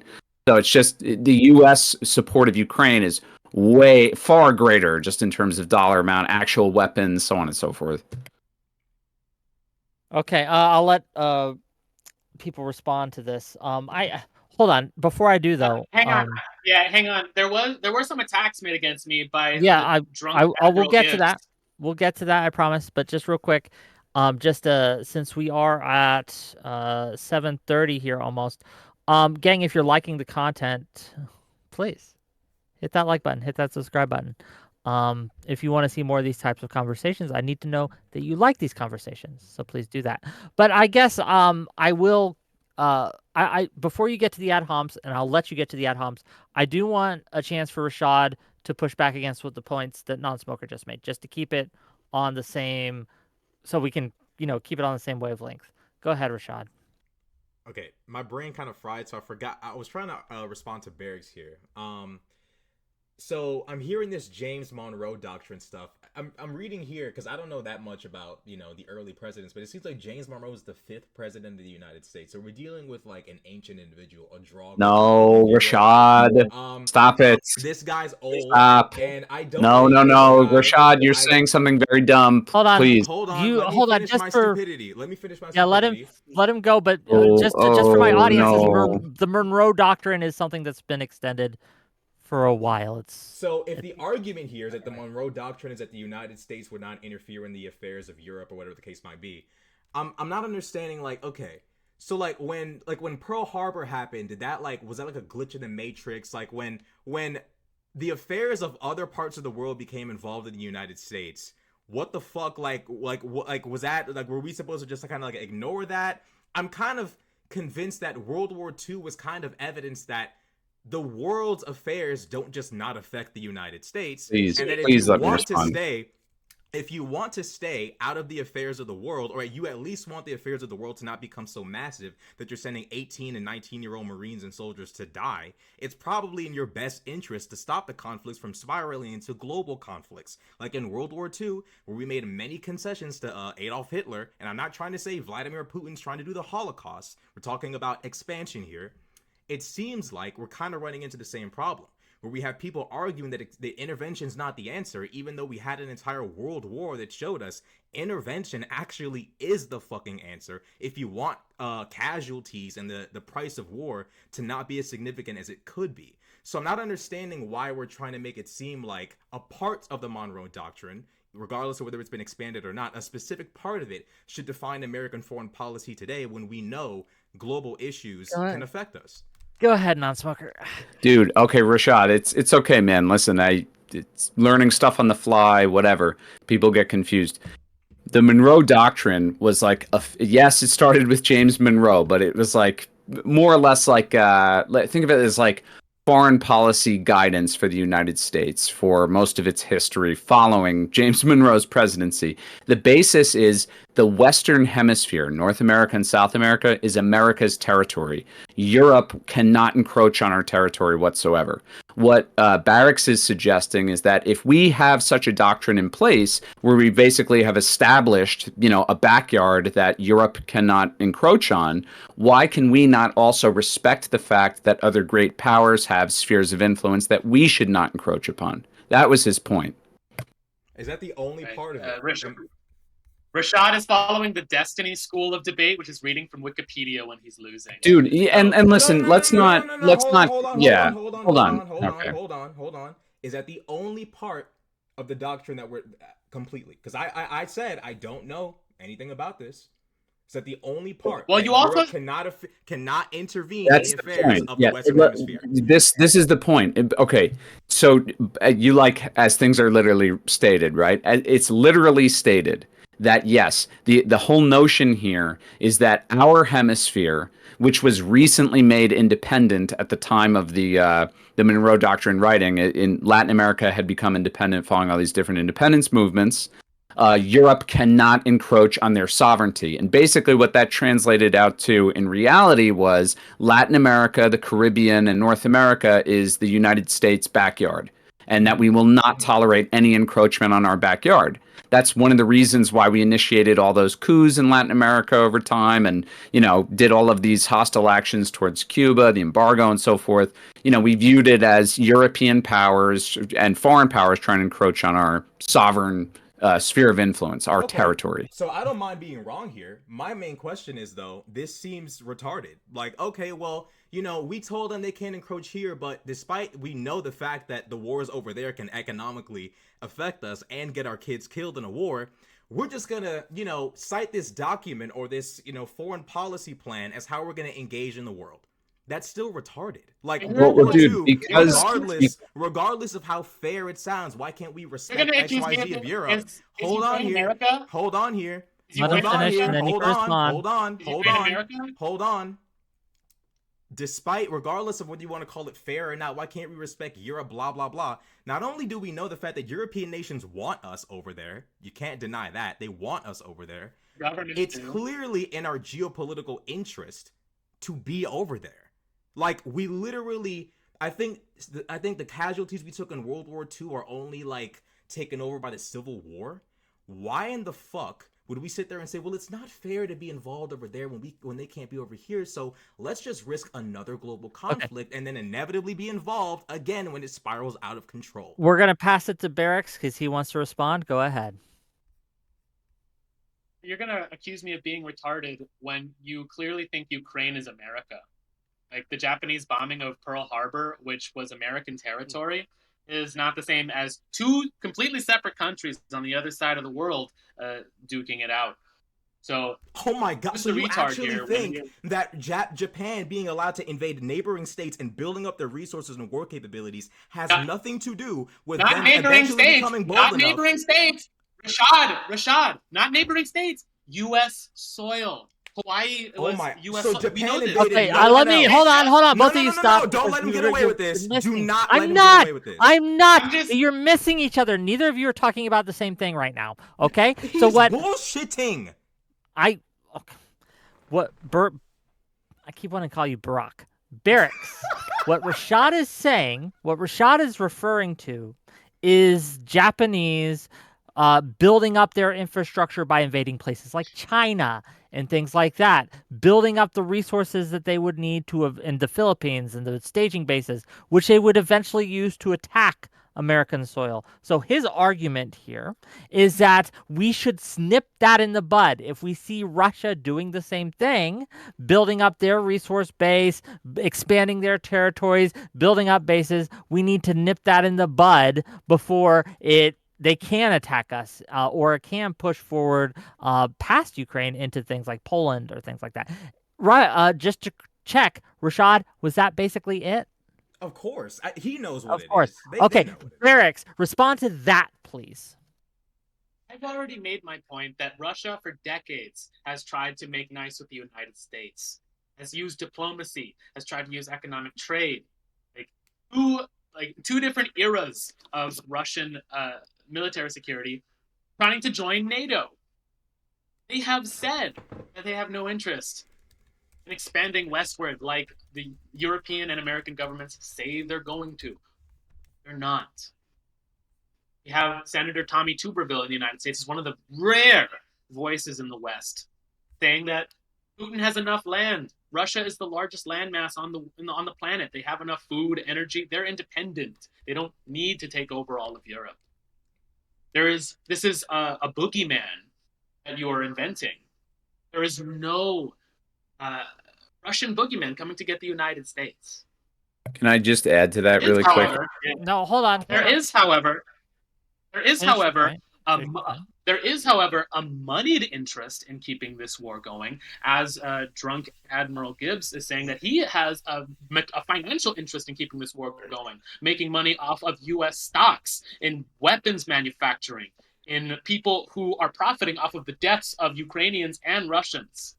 When That's Russia, the only interest that. just let me ask you this, and I'm gonna pass it to Rashad who wants to respond. Let me ask you this, Barracks. When Russia annexed, whether you believe this is fair or not, when Russia annexed Crimea, one of the reasons we let that happen is because we thought, okay, once they have this, they'll stop. It's clear they didn't. Do you at least not acknowledge that there is a reasonable fear, a reasonable suspicion that Russia will, if not checked, continue to move across the board? Do you not acknowledge that? No. Because again, these aren't the only places that they've done this in. They've had, what 9 separate conflicts since the end of the USSR? My opinion as an American isn't as important as the consensus in Crimea, where 90% of the people in Crimea want to remain in Russia. When did they hold that vote? Was it before or after the Russians had troops there? Why is this? Do you trust a vote at gunpoint is what I'm asking. Because again, yes, there was a vote and a referendum done after Russia came into the region and basically occupied it. They held a vote in which, you're correct, a lot of the people voted for Russia. However, do we trust that? Do we trust a vote that was held at gunpoint? Personally, I don't. But well, whether or not you want to trust one normal institutional an American version of democracy, where it needs to be we line up and we have this sanctioned, we put in our ballots, and whether or not you want to count that as consent, which I personally do. There are other metrics of this consensus of Crimea. There has been no uproar from Crimea of trying to leave. There has been no there's been no friction within Crimea with Russia as their security guarantor. Why does this not count? When Ukraine currently Ukraine, if Ukraine was such a benevolent security guarantor for the Crimean people, they wouldn't be doing terror attacks to blow up the Crimea bridge or planning to blow up irrigation systems, which are the only terror attacks caught on camera of car bombs going off on the Crimea bridge, which are the only routes to get resources into Crimean people, where there have been planned drone attacks against. There have been planned drone attacks against the irrigation system, which, if it blew up, which the Ukrainians were kept planning to do, would deprive 2 million people in Crimea of water. Let's give it back to Rashad to respond to that, and then to Gibbs. I think Gibbs wanted to say something. Okay, Gibbs, you want to add something? Go ahead. Yeah, I mean, one, I'm a little confused here. Like, we're gonna call like acts in the war like terror attacks. I didn't even jump on when you earlier were talking about this week about like war crimes. I just think war crimes inherently go with war. It just happens, right? Like, I'm not gonna sit here and pretend both sides aren't, committing acts of atrocity. But like the idea that, stopping a primary inflow area like the bridge into Crimea, which is a strategic area, and deny them that asset, deny these people the ability to go in there or like get supplies in there. This is a valid war tactic. Now, do civilians get lost in war? Yeah, absolutely. Are they the ones who suffer the most in war? 100%. But to act like taking out a bridge is a terror attack, it just literally shows how disingenuous every single one of this guy's arguments is. He's going to sit here and advocate standard, not even really like atrocity level, attacks are bad and terrorists, but like just even taking out anything strategic is a terrorist. And like it's very hard to take anything you say seriously because it's utter propaganda. It's utter propaganda. Everything that's been said so far, and I just don't understand how we're not acknowledging that. Like, I mean, like what right do we have to tell the Ukrainians not to defend their own land? Like, I just don't understand how this is even a question. Can I go? Yeah.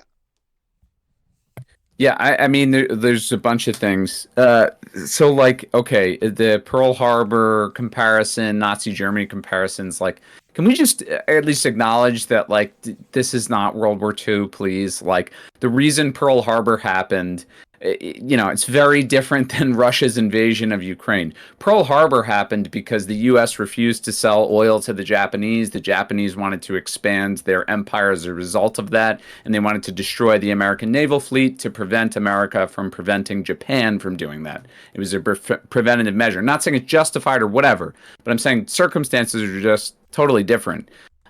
So it's not always reasonable to assume that every great power in the world has this expansionist view, that they just want to grow and grow and grow exponentially, like the world is like a game of Risk. That's never been Russia's objective. In fact, I've always kind of argued this whole conflict. Why would Putin want to hold on to Western Ukraine, which contains millions of people, most of whom are hostile towards Russia?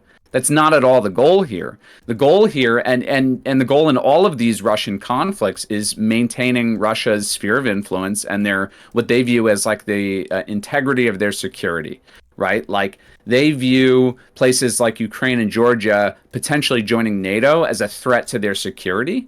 So they want to prevent that from happening. And, these little hotspots that have blown up in East Ukraine and in South Ossetia and Georgia, and in Chechnya, the idea is, I think, neutralizing that stuff. It's not necessarily just, well, we're going to take East Ukraine and then we're going to march into Kyiv and then Poland and then the Baltics. That's not the vision here. It's never been that. So, yeah. Okay. Well, I got to respond to this. I'm sorry, Gibbs. No, go ahead. So we're talking about, World War II, blah, blah, blah.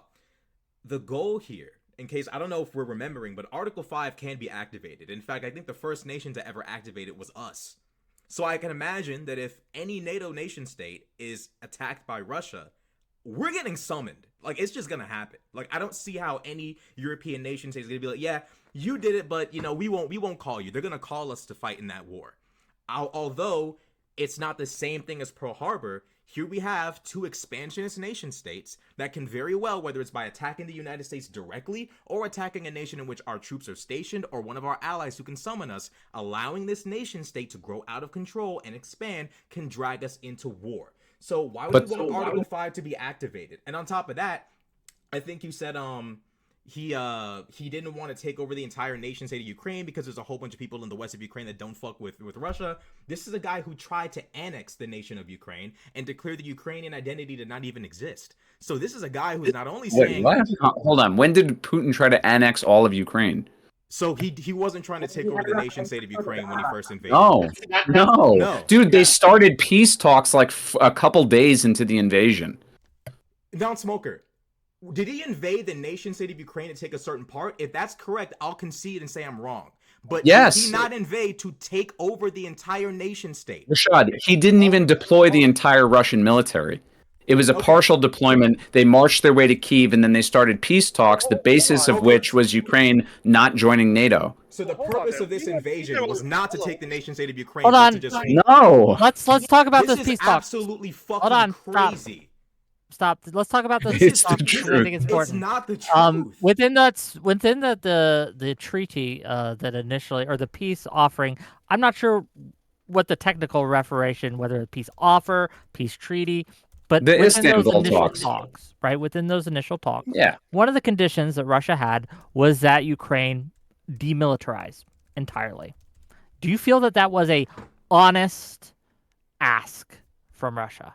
I don't know. Okay, a better way to put it might be: is it fair? And I would argue it's not fair, right? But I don't think that's evidence that Russia wanted to take over Ukraine. Well, let's look at the thing. They took Crimea, right? They've tried to take the Donbass region, and the other one, I can't pronounce it. Yeah, but right? when they annexed Crimea, there was almost no resistance. We can a majority see- of the Crimeans wanted to be part of Russia. We already addressed that. The only reason we know that is because of a referendum done after it was fiat accomplished. But there was no They had resistance, guns. Whick. But there was no resistance in Crimea whatsoever. They put like a ton of civilians in camps and rounded them up. But the entire Navy stationed in Crimea defected to Russia, like 100% of them. Well, It's like polling, like any tangible evidence we have is that the vast majority of people in Crimea wanted to be part of Russia. Go ahead, Gibbs. Yeah, so a couple things. One, I listen. I this is the first point I want to make, and this is probably the weakest of them all, is that we never deploy. Any nation never deploys its full military unless they're like full-fledged Riri, right?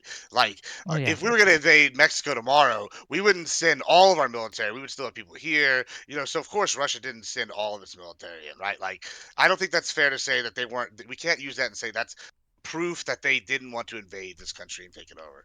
Secondly, whenever they propositioned these talks, this is at the time, if I recall correctly, they propositioned these talks when they were like on the march to Kyiv, the convoy's coming.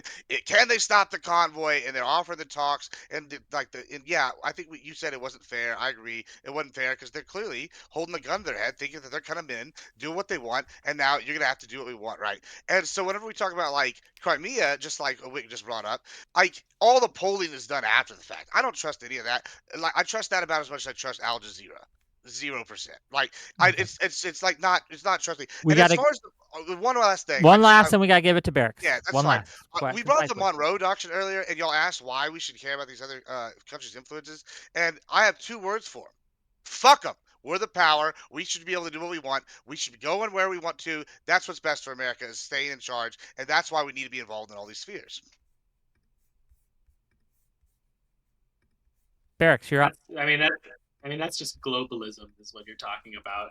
But if Rashad wants to bring up the example of Japan, then yes, using that specific example, I would say that demilitarizing Ukraine, that part of the demand, is a reasonable ask, considering that Japan, a belligerent state which bombed U.S. soil, was demilitarized and occupied by U.S. soldiers. To this day, they're still demilitarized and still occupied by U.S. soldiers. We still have a military base there.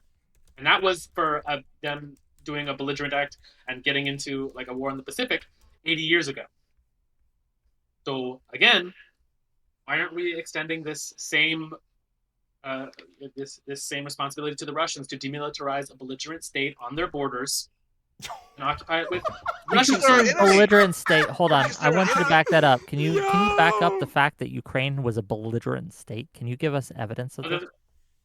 other than the fact that they shelled over 10,000 Russian-speaking Ukrainians in the Donbass to death, the fact Fucking that lie. they are still Wait, how is being that a pushed lie? to join NATO. He's Yeah, how basically is making it seem like, it's the well, truth. you know, once Ukraine expelled that Russian-backed leader, they We're just not- blew up yeah, all we're the not gonna let Russian. They Rashawn just change blew this up stuff. all the Russian-speaking people. Continue. Like what I said is the truth.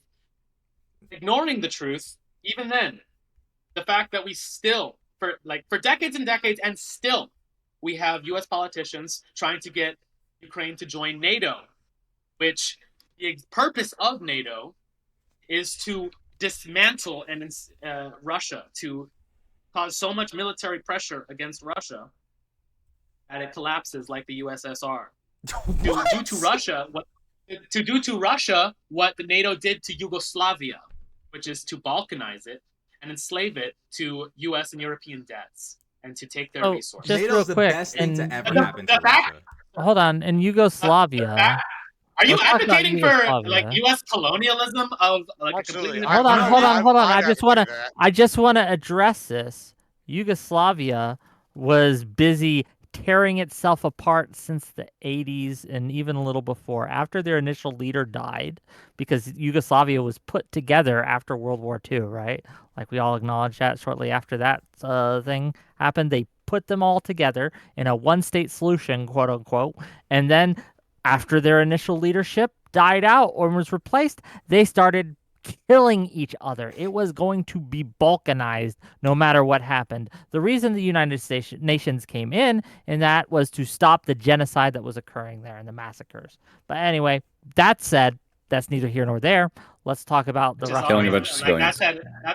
I'm just saying yeah, NATO's that's the best also thing to why- ever happen to Russia. killing a It bunch of just civilians. is, you know, it just is the best thing that ever happened to them. balkanization Can you of qualify territory. that, Rashad? I mean, I don't know. yeah. I just feel like Russia not being able to invade neighboring states and being forced to actually focus on them fucking selves might be the best thing for them, because as it They stands invaded right now, Ukraine. They invaded Ukraine as a result of NATO. Invading Ukraine, and then 2 other nation states joined NATO. Congrats, dummies. Then on top of that, now you're economically and That doesn't make any militarily being sense. It's for not your just sake two of states national joining security, NATO. for the sake of national security, you invade a potentially NATO state, aspiring nation, a nation state that wants to be a part of NATO. You end up getting That's two most of nation Europe at this states. point. You end up getting 2 nation states that end up joining NATO. NATO doesn't even put its actual troops into Ukraine, which invalidates the whole "they're trying to kill us" argument. The reality is, Russia is now taking significant economic damage, military damage. The best case for them would be to just chill the fuck out, focus on themselves, because playing these fiddle fuck games, invading nation states, it just doesn't look like it's working out for them. And to be honest, the more European states that join NATO, the harder it is for Russia to invade these nation states, would actually force them to focus on themselves and stop doing bullshit. I think it's All right, the can best I- thing for them. You got to let them respond. So go ahead, non-smoker, want to respond, and then we'll pass it I on. just have a question for Rashad. Why should Russia chill the fuck out and America shouldn't chill the fuck out? Because America not chilling out and Russia not chilling out are clearly 2 different things. Russia not chilling out is invading Ukraine. America not chilling out is nation states of their own free will joining NATO. Clearly, Really? these So 2 things I are would have not even said. the same. So was it chill when America invaded Iraq? I knew you're gonna. These 2 things are not even close to being the same. This is not the How? same conversation. Was it chill? You asked chill? me. So- I said that Was it NATO chill is the when best Victoria thing to. Nuland I said that NATO was the best thing to ever happen to Russia. I said that NATO was the best thing to ever happen to Russia, and you brought up Iraq. Was it chill when Like John I just No, said. but Rashad, wait, What I'm hold trying on. to Can get I you just to please? understand is we're talking about a specific Whick, sphere please, of for Christ's geopolitical sakes. influence, and you're trying to bring up Iraq. Rashad, Was it chill You're- when was hold it on, chill when wait. Victoria Nuland? You're trying to bring Rashad. up Iraq. does Rashad, this have to yeah, do I with can. what we're I talking can. about? Okay, well, the reason I brought up Iraq and the reason that you can't see the connection between the two is because actually you made a statement NATO is good for Russia, and through some very convoluted, nonsensical logic, connected it to somehow Russia invading Ukraine is good for Russia, and then No, I actually did this not say scenario is that. I bad said for that it was Russia, which bad will for be Russia. Russia okay. invading Ukraine is bad for them because they haven't gained anything from it besides, I guess, like Dude, this small is like pieces of it's land. seriously like arguing with a student. It really is. Like you're not Hold following on. basic Don't like fucking play with A me. to B Do not fucking logic. play with me because you sat there and said that Ukraine was somehow invading Ukraine was beneficial for them. I just told you why NATO was good for them is so they won't be able to invade any fucking body and fuck themselves over because two nation states. I'm not Rashad, done. listen to what you're saying. Two nation states ended up joining NATO anyways, which defeated the entire fucking purpose of showing Rashad, up on day one. Rashad, Then on but top of that, not only did the war not go according to plan, it took way longer than it was intended to. Non-smoker, Okay. in case you don't fucking get it, it was a I bumblefuck. don't. You're not Hold on. making any sense. Oh Hold my on. god. Like, You're making no trying, sense, it's dude. like you're trying to not Okay. understand Okay. the Okay. argument. There will be order No. in the court. Shut up. I think he's making a lot of There will be Just, order like, in the just don't court. say There will. anything, because you're- Rashad. There will be order in the court. Everyone stops speaking when I start speaking. Okay. There will be order in the court. Concisely finish your point. The non-smoker has to respond. He understands the point. Russia invades Ukraine for the sake of stifling NATO membership, and two new states fucking join. Then the war doesn't go according to plan. They end up being beaten back from Kyiv. It goes way longer than expected. The economic and military damage is unexpected. The point here is, if more nation states join NATO and they were unable to invade Ukraine because it was a part of NATO, and more nation states are uninvadable because Article 5 would be activated, Russia would have no imperialistic goals that were realistic, meaning they'd have to stay where the fuck they are and mind their own fucking business, which would help them more than the bumblefuck they've gotten themselves into now. This is not complicated. This is not whatever one of your students comes up with. Apparently you work at a school for people who are challenged, so trying to compare me to challenged children for the sake of your debate is crazy. But go on ahead and do your thing. I really didn't even mean that whole connection, but I'm sort of flattered you remembered that about me. But okay, let me try to piece this together coherently. So, okay, your argument is that NATO is good for Russia because, as a result of this conflict, which you say is going badly for Russia, this will show Russia that they shouldn't be aggressive and thus back down, chill the fuck out, and focus on their own development.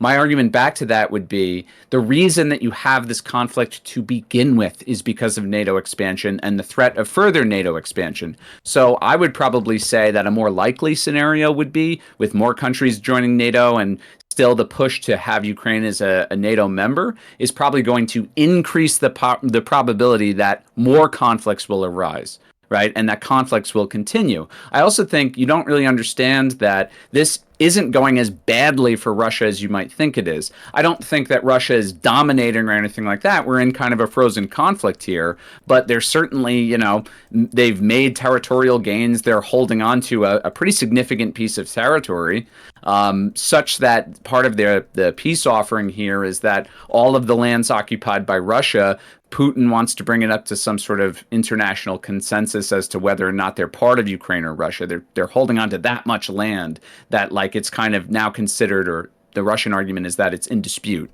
But I do kind of want to mention, I want to just say why I brought up Iraq. I'll make it really fast. I only bring up, in 2 seconds. The only reason I brought up Iraq is because if you think Russia should chill the fuck out, why shouldn't America? America always refuses to chill the fuck out and will gladly invade sovereign countries and blow them the fuck up pretty consistently. Okay, so even America quickly, but then we have to wrap up. So quickly, even America chilling the fuck out in Ukraine, like nobody was asking Victoria Nuland to chill the fuck out when she was handing cookies to coup plotters in Ukraine. Nobody was telling John McCain to chill out when he was also aiding the coup. Like, if you care so much about Ukrainian sovereignty, why aren't we telling American politicians to chill the fuck out when they're starting a coup? Okay, with that, gang, we have had, we've gone a lot of places. We've said a lot of things.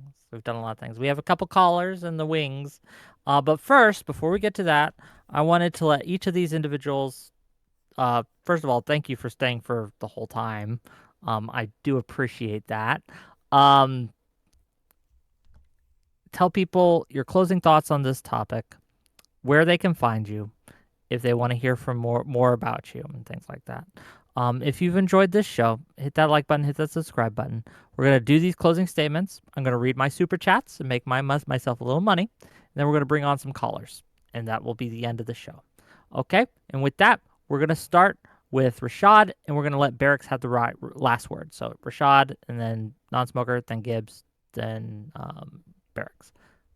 Rashad, close us out. W Joe Biden, W establishment, W Democrats. That's all I got to say. Okay, great. If you want to find them, links below in my description. Click that link, and you can subscribe to this channel. I hope you do. Thank you for being here. Non-smoker, what you got? Yeah, twitch.tv/non_smoker.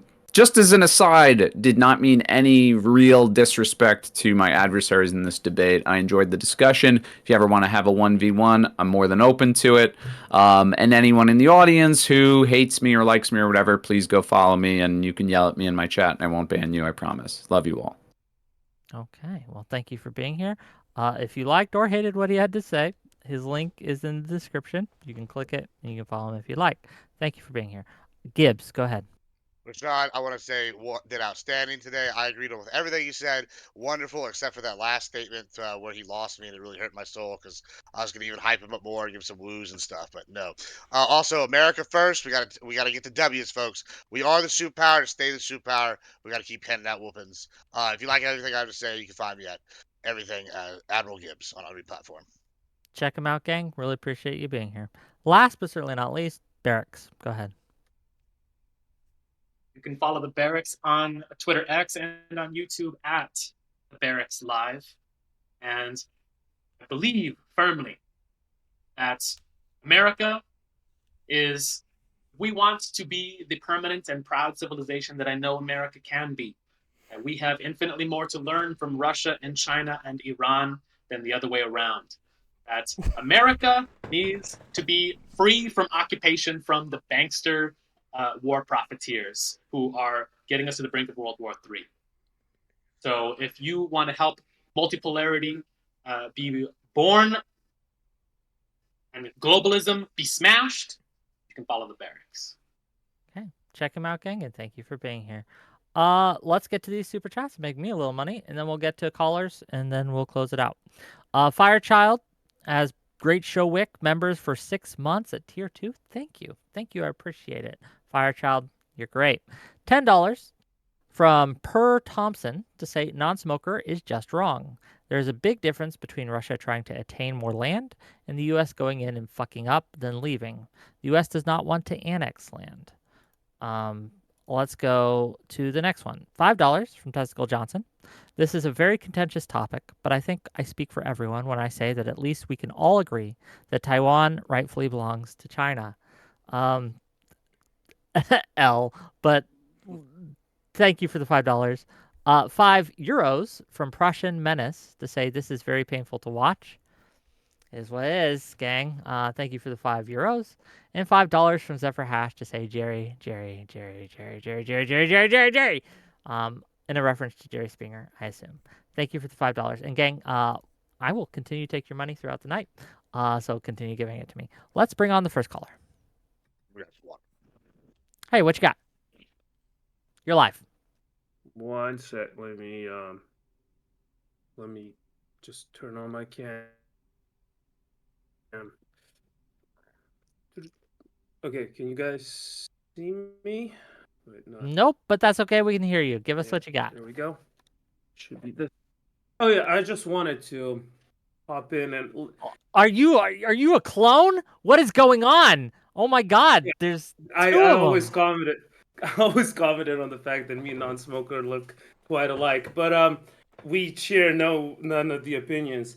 I don't understand.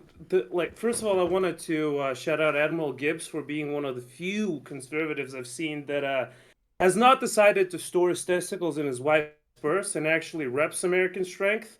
Actually understand, actually believes that America is a force for good. So that's one thing. But secondly, guys, I don't understand how is it for you? How is it so difficult to understand the basic fact that Russia is doing this, that the invasion in Ukraine, not for some there are ideological reasons backed into it as to why some people buy into it, but The reality is, it all started with like the Crimean invasion for the simple fact that like it boosts the administration's numbers. Like when Putin annexed Crimea, his numbers started soaring because he's seen as a successful leader. He doesn't have much else to show for to the Russian people. The Russian economy does not serve the average citizen.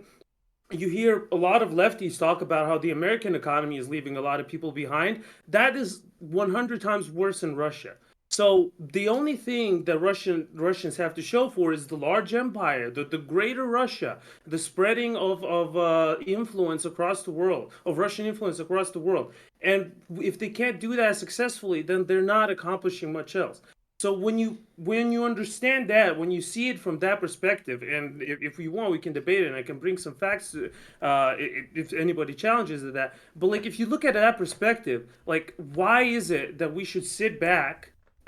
Any nation, I'm personally from Europe, but the U.S. especially, why is it we should sit back and let Russia break international law? Now, you can bring examples of the U.S. doing the same. Doesn't make Quickly, it we gotta right let on him either respond end. though. Yeah, yeah, but basically, the fact is, why should we let international law be trampled for one regime to boost its popularity? Response. I'm assuming from Yeah. Barrick, the non-smoker. Go ahead. Yeah, so I mean, real quick, look, I'm not disputing the fact that it's politically beneficial for Putin to annex Crimea or go to war in the SMO in 2022. I think that it is politically convenient. It's a multi-causal thing, right? But I think it is disingenuous to not also subsequently acknowledge the fact that Russia has legitimate security concerns. And they view NATO and they view Georgia as a red line. And that definitely factors in just as much, if not more, than any other cause, right? And further to that, like, should we allow nations to violate international law? I don't think that that's a good standard for the world, but I also think great powers, not only do they violate international law all the time, they sort of decide on what international law is through their actions. Like the U.S., the reason that tankies and all of, like, people of that ilk, we bring up Iraq so much is because it's an example of the U.S. just blatantly saying, well, we don't give a fuck about international law. We just do whatever we want. And you see other great powers doing the same thing, and it's very hypocritical to say, hey, they're not allowed to do that. Like, we all have to band together to stop them. Yeah. I do want to keep these concise, gang, because we got a few that we want to get through. So, Sure. If Barracks has anything to say, concisely, please. Yeah, every accusation is a confession. Like, you don't want Russia to do what the United States is doing currently, and you can't hold both of those worldviews at the same time. That's a contradiction. Currently, where? Could you be a little more specific? Currently, where? I mean, you and Admiral Gibbs are saying that it's good for America to flex global power, Absolutely. but Russia to even flex regional power, because they have no global aspirations, to even flex regional power, which is a reasonable thing to do considering they live in the region and are the most developed and strongest country in the region. Why are you showing so Even hard? that, I'm not talking. I'm not. You sober up, Admiral Gibbs, before I talk to you. I'm But very to sober. even Wish have I wasn't. regional power, you think is the worst thing You know what? in the world, which it might be the worst thing for American global domination. It's not the worst thing for American regional development. We have our own hemisphere to worry about. I'll let you have the last word, then we're going to cycle you out. So, Prussian, Sure, yeah. last word, then we'll cycle. Yeah, sure. First of all, like, there's a world of difference between Russia and America, and the reason I like America is because they're liberal and doesn't actually try to interfere and spread corruption to nearly the same extent that Russia does. And secondly, like, if you think there is like legitimate concerns that NATO might invade Russia, that is just like that there is no like proof behind it. Like, the only reason Russia feels threatened by NATO expansion is because Russia can't expand into areas where NATO expanded. That's the only threat to Russia's security interests. That would be all on my end. Sorry. No, thank you for calling in. I really appreciate you, and have a Wonderful to great see you rest of guys. the evening. Cheerio. Next caller. You were live. Hello there. Yeah. How are you? General Kenobi. All right. I'll keep it short and sweet. I have something small for everyone, and then a question for Barracks. Gibbs, wake the fuck up. This was boring for you. I'm sorry. disappointed. I'm disappointed too. Non-smoker and Rashad, I think you guys had a pretty decent conversation there. Barracks, I'd stop laughing. This isn't going to go well for you. I think you guys had a decent conversation there, and Rashad, I think you did really well until the very end. I think that the pushback should have been re-Iraq, that Russia is trying to annex land. That's not what you're doing in Iraq. That is a marked difference in the differences in the war, and you could have had a good conversation about that. Doesn't necessarily make it right or wrong, but it gives you a pathway to have a conversation. And I don't think Non-Smoker was trying to call you retarded, because he doesn't really hold back when he's doing that kind of stuff. Yeah, I don't think he was. It was just the heat of the moment, and I don't think he meant it that way just at to be all. clear. So I think you guys had a Not at decent all. conversation. Barracks, I don't feel like you did the opposite of contribute here. So, for example, I have a question for you, and I'm asking it in good faith. Do you know why Japan remained demilitarized for as long as they did? Because the U.S. had globalist designs for the Pacific, even going as far back as World War II, and having a powerful navy such as Japan in the region would interrupt those designs. Or, which is still true. Alternatively, it could be because the United States is now arguably their single strongest ally, and they know that falling under that U.S. hegemon that I also advocate for, Gibbs, wake the fuck up and do it better. I'm sorry, Felix, I let you down. You did. And that U.S. hegemon keeps them safe. Moreover, you're kind of ignorant because they, as of 2022, have signed a bill allowing them to start militarizing using United States-provided missiles for retaliatory strikes should China or North Korea get out of pocket. So you're a little behind on current events as well. So you're saying that having a military that's entirely supplied by the U.S. is military sovereignty? Well, no. Part of their bill is also increasing their. I'm not surprised that a Reddit autist with an anime PFP is thinks that being funded entirely by Listen, Osama bin Putin. I would not be coming at anybody about I don't take your opinion seriously. Time out. He fucked up. I'm not going to take an opinion seriously. First of all, from an anime PFP. So first of all, the anime PFP is a meme. I actually stream. My face isn't hidden, so it's not hard to find out what I look like. I'm a fat piece of shit. Go ahead and roast me for it. I don't give a fuck. At the end of the day, the reality of the matter is you have not made a good argument here. Japan is another part of this bill, interestingly, is that they want to increase their exports of firearms. So yeah, that is part of building a military complex of some variety, and they're more than doubling their defense funding. You don't know what the fuck you're talking about is the reality of it, and you're a coward. Dismissing Gibbs and calling him drunk when he's actually not drunk, he's fucking asleep at the wheel, is fucking cowardly. Contend with the arguments, you absolute fucking manlet. Okay, thank you for calling in, Parallax, and have a good day. The LGTV is mad today. Tiberius was backstage. Yes. What happened? Do you want to call in Tiberius or not? I'll give you like 30 seconds, and then if you don't, we'll just end it. But Tiberius, I saw you. It's your turn. Tiberius sent me something interesting, which I'd forgotten about while we were talking, and it's the map that they presented on national television of their planned invasion into like Moldova and all of Ukraine. So yeah, the idea that they were never planning on taking all over Ukraine is, clearly just utter fucking bullshit. No, Tiberius, you're live. Give us what you got. Be concise, please. Yeah.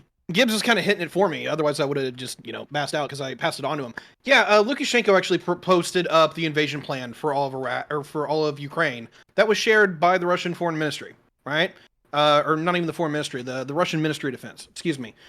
Yeah, they were going for the full annexation of the country. I can provide the photo itself, and they were also going to take out Moldova in the whole operation.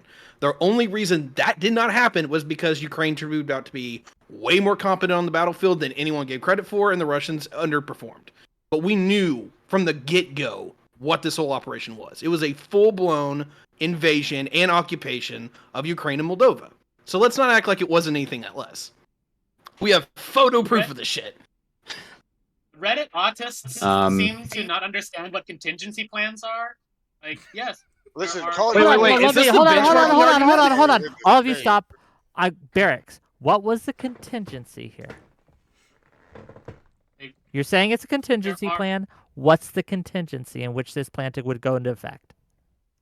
That it proves that the entire Ukrainian government proves to be illegitimate and corrupted by U.S. bribery and neo-Nazism, and therefore that just the liberation of the Donbass, of Donetsk, Lugansk, Kherson, and Zaporozhye would not be enough because Ukraine as a whole, that was their plan, just the Donbass. Sure. So But if the liberation of that as a whole was not enough to create a buffer so I zone, know I'm saying the right things, right? So in your argument here, your assertion here is that under the condition, in the contingency in which it is discovered by Russia, by Putin, right, that the whole of Ukraine was run by Nazis and was corrupt and was a puppet of the Americans or the Western powers, NATO, etc., right?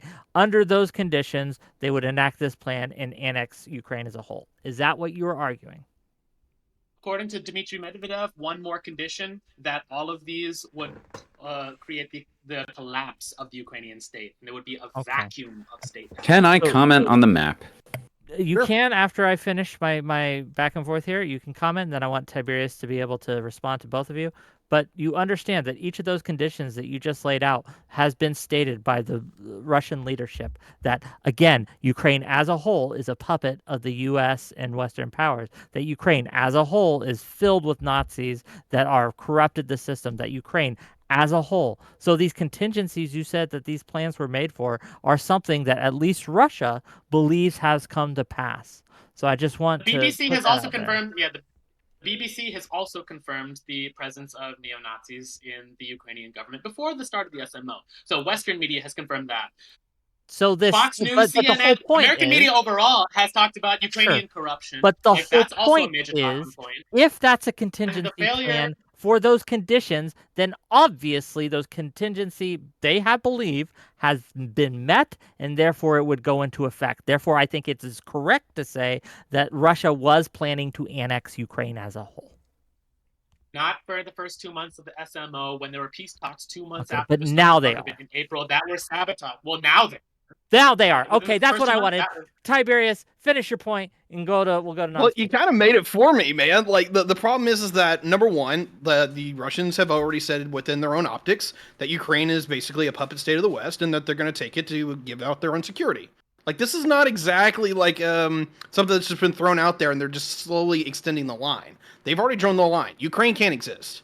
They've already said that, right? The second part here is, at least with Moldova, or sorry, not Moldova, Medvedev, I would take everything he says with a crate of salt, because he really is a flagship piece. He's not a guy that actually is serious. He's not a guy that actually makes any real decisions.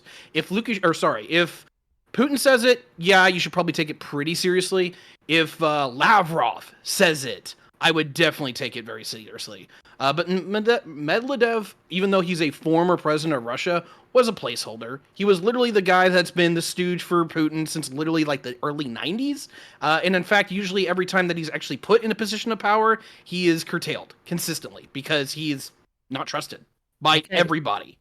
Well, imagine, no, hold on. Putin wasn't in power in the early 90s. Non-smoker Okay, gets I to would go have to next. go And then yeah. you Okay, can go there's a after lot of Tom. people, so I just want to be precise. So the map, the contingency map, the map that Lukashenko is standing in front of, first of all, we should all acknowledge or at least understand the fact that that had to do with, at least the Moldova incursion had to do with Transnistria, which is this self-proclaimed independent state that doesn't want to be part of Moldova. And that's essentially what the suggestion was of Lukashenko at the time was, hey, this could expand into, a conflict where we can take these breakaway regions and potentially absorb them into Russia directly, or have them declare their independence and, advocate for them as like this new Russian sphere of influence distinct from West Ukraine. But there's no evidence whatsoever. And you can scrounge all you want that Putin, Lukashenko, Russia as a whole, Belarus as a whole, or any country wants to completely annex Ukraine and take the entire thing over. That's never been the goal. And in fact, Putin's peace proposal just recently argues as such, which basically says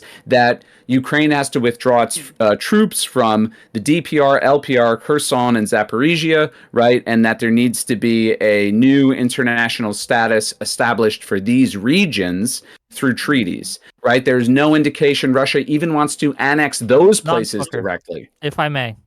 So since we're in Collins, I'll get a little more involved. Let's talk about Putin. Regardless of whether he's speaking for the government or not, you do acknowledge that Putin has, since the early 2000s, said that he would like to see Ukraine as a whole become a part of Russia. He believes in the kind of greater Russia, kind of Russian empire, if for lack of a better term. I would Do you acknowledge dispute that. I would dispute firmly that? dispute that. Yes, absolutely. There's Okay, I'll there's find no. it. Can you find me a statement where Putin says Ukraine should be part of Russia entirely, or in terms of it not as a sphere of influence, but as literally part of Russian territory? Find me the evidence for that. Well, if he wants them to be part of them as a puppet state, such as the Belarus, I believe, right? You do not. Does that not count? It's a As puppet state annexing? either way, in a sense, Right. because it's a small. I mean, relatively in terms of its power and influence in the world, it's a small, weak country that's either a puppet state of Russia or it's a puppet state of the EU and the United States, one way or the other. But we acknowledge just again for the discussion that Putin himself wants Ukraine to be their puppet or part of them. They want Ukraine to be part of their sphere of influence. Absolutely. As again, as a puppet. I contend this this phraseology of like being a puppet state when they have geographical connection, historical connection, linguistic connection, cultural connection. When the U.S. and Europe clearly does not have those things. Like that's the defining line. Hold on, between a that puppet sounds. I- Hold on. I got That this. sounds. Well, I'm gonna give it right back to you if you don't mind, Tiberius. Okay, go ahead, buddy. Because I'm gonna like imagine, folks, for a moment that you call two back-to-back callers Reddit autists and then get absolutely dunked on them by them like so hard that you're saying the stupid shit that just came out of this guy's mouth. He literally earlier was arguing saying that Putin said we're gonna denazify Ukraine. That's part of the reason why they came in. And then they turned right around and said this bullshit that sounds exactly like something that came out of the Hitler Youth pamphlets, right? Like, oh, we're gonna find ethnic Russians, we're gonna sit here, we're gonna make sure we have this cultural exchange with us. It literally sounds like it's straight out of that. And I know that Tiberius is biting at the bit to say something. They So go share ahead. 1,000 years of history. You're Yeah, ignoring Tiberius. basic reality. Yeah, if anything, I'm on the other Tiberius, side. please. If anything, I'm on the other side of this. Like, you're talking about people who do share 1,000 years of history, who are effectively part of the Eastern Slavs as not only a cultural but linguistic basis, and they're saying, "Fuck these people, we don't want to be a part of their institutions." Yeah. Like, that speaks that's because volumes. Ukraine. You're looking at Ukraine as this monolithic thing. West Ukraine doesn't look at itself as Eastern Slavic. They look at themselves as Central Europeans. They look at themselves essentially as Polish, and historically, most of that region was part of the Polish-Lithuanian Commonwealth.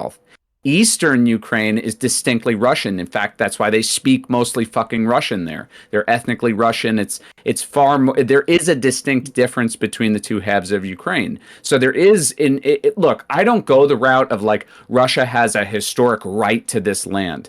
But there is an obvious historic connection between East Ukraine and Russia. In fact, the current borders of Ukraine were established very recently. And if anything, the Soviets were rather generous in terms of what they carved out as the Ukrainian SSR versus what Ukraine has been historically. Did we just forget the Tucker Carlson interview that Putin did? Uncle Right? Tuck. Putin leaves it out pretty clearly that he believes that Ukraine is ethnically Russian. Okay, Right? his argument is, and he went in and thank listen. you for the gift sub ripping. It's a long, winding historical explanation Putin went on, essentially to justify the Russian incursion into the region. But at no point does he flatly say, like, all of this land is ours. What he's saying is, the historical basis of Ukraine is questionable, right? And there's an argument to be made about that. Right, the reasons that he went on that tirade and used those arguments and again laid out the history was again to showcase that he believes that this is true. I don't think he's lying. You're making a major inference there. Because it's not stated there. I think you are. There's no statement on Putin's behalf. He's going through this long, winding explanation, which doesn't help him, by the way. But at no point does he say, and that's why I want to take the whole thing. But to be fair, non-smoker, it's in the context of an invasion, right? So like they're asking him like, okay, like you said NATO was your cause, And he's like, no, this is the cause. To be fair, he's explaining his reason for invading the nation state of Ukraine, trying to take the capital, which is usually what you want to do when you either want to make a nation totally submit to you in your will or annex them. When asked what's your casus belli, he's like, well, 1,000 years ago, XYZ. To be fair, that is his justification, right? I don't think that that's his justification for the or rather his justification is meant to be expanded out to an argument of this is why I want to take the whole country. I think it is his justification in part for invading, and what he's trying to point to is like the illegitimacy of Ukraine as like an idea, which listen, I don't agree with that whatsoever either. I think that that's, Ukraine is a reality today, whether you want to dispute its historical legitimacy or not. It exists, right? It's like Israel in that sense. But no, I mean, and in terms of marching in and taking the capital, the Russians withdrew as a gesture of good faith when those peace talks started, right? And that's why they withdrew from the capital. Now, do I think they could have definitely held on to it for the duration of the conflict? No. Honestly, I mean, based on the performance of the military up to this point. But, there's just no hard proof that Russia wants to absorb all of Ukraine and its borders. I want to give it to Tiberius only because he is our. Hold on. I want to give it to Tiberius since he is our guest here. And then once Tiberius has his last say, we have one more guest, and then we'll close it out. I appreciate that. Yeah, I don't know how to close this out because I could have been part of this whole panel. But the long and the short here is that I can't go with that last statement because I don't think Russia withdrew from Kiev in good faith. They ran out of fucking fuel and then they ran out of food. That's really how it comes down to it. The Russians were so inept at prosecuting this war that they've had to withdraw from over half the territories that they occupied. Now, granted, they're getting better. I'll give them credit for that. They're figuring out how to fight a war again. But the fact that we actually have to see the Russians do this after Chechnya and after all the wars that they fought in Syria, holy shit. Like, why are you relearning all the lessons from World War II again?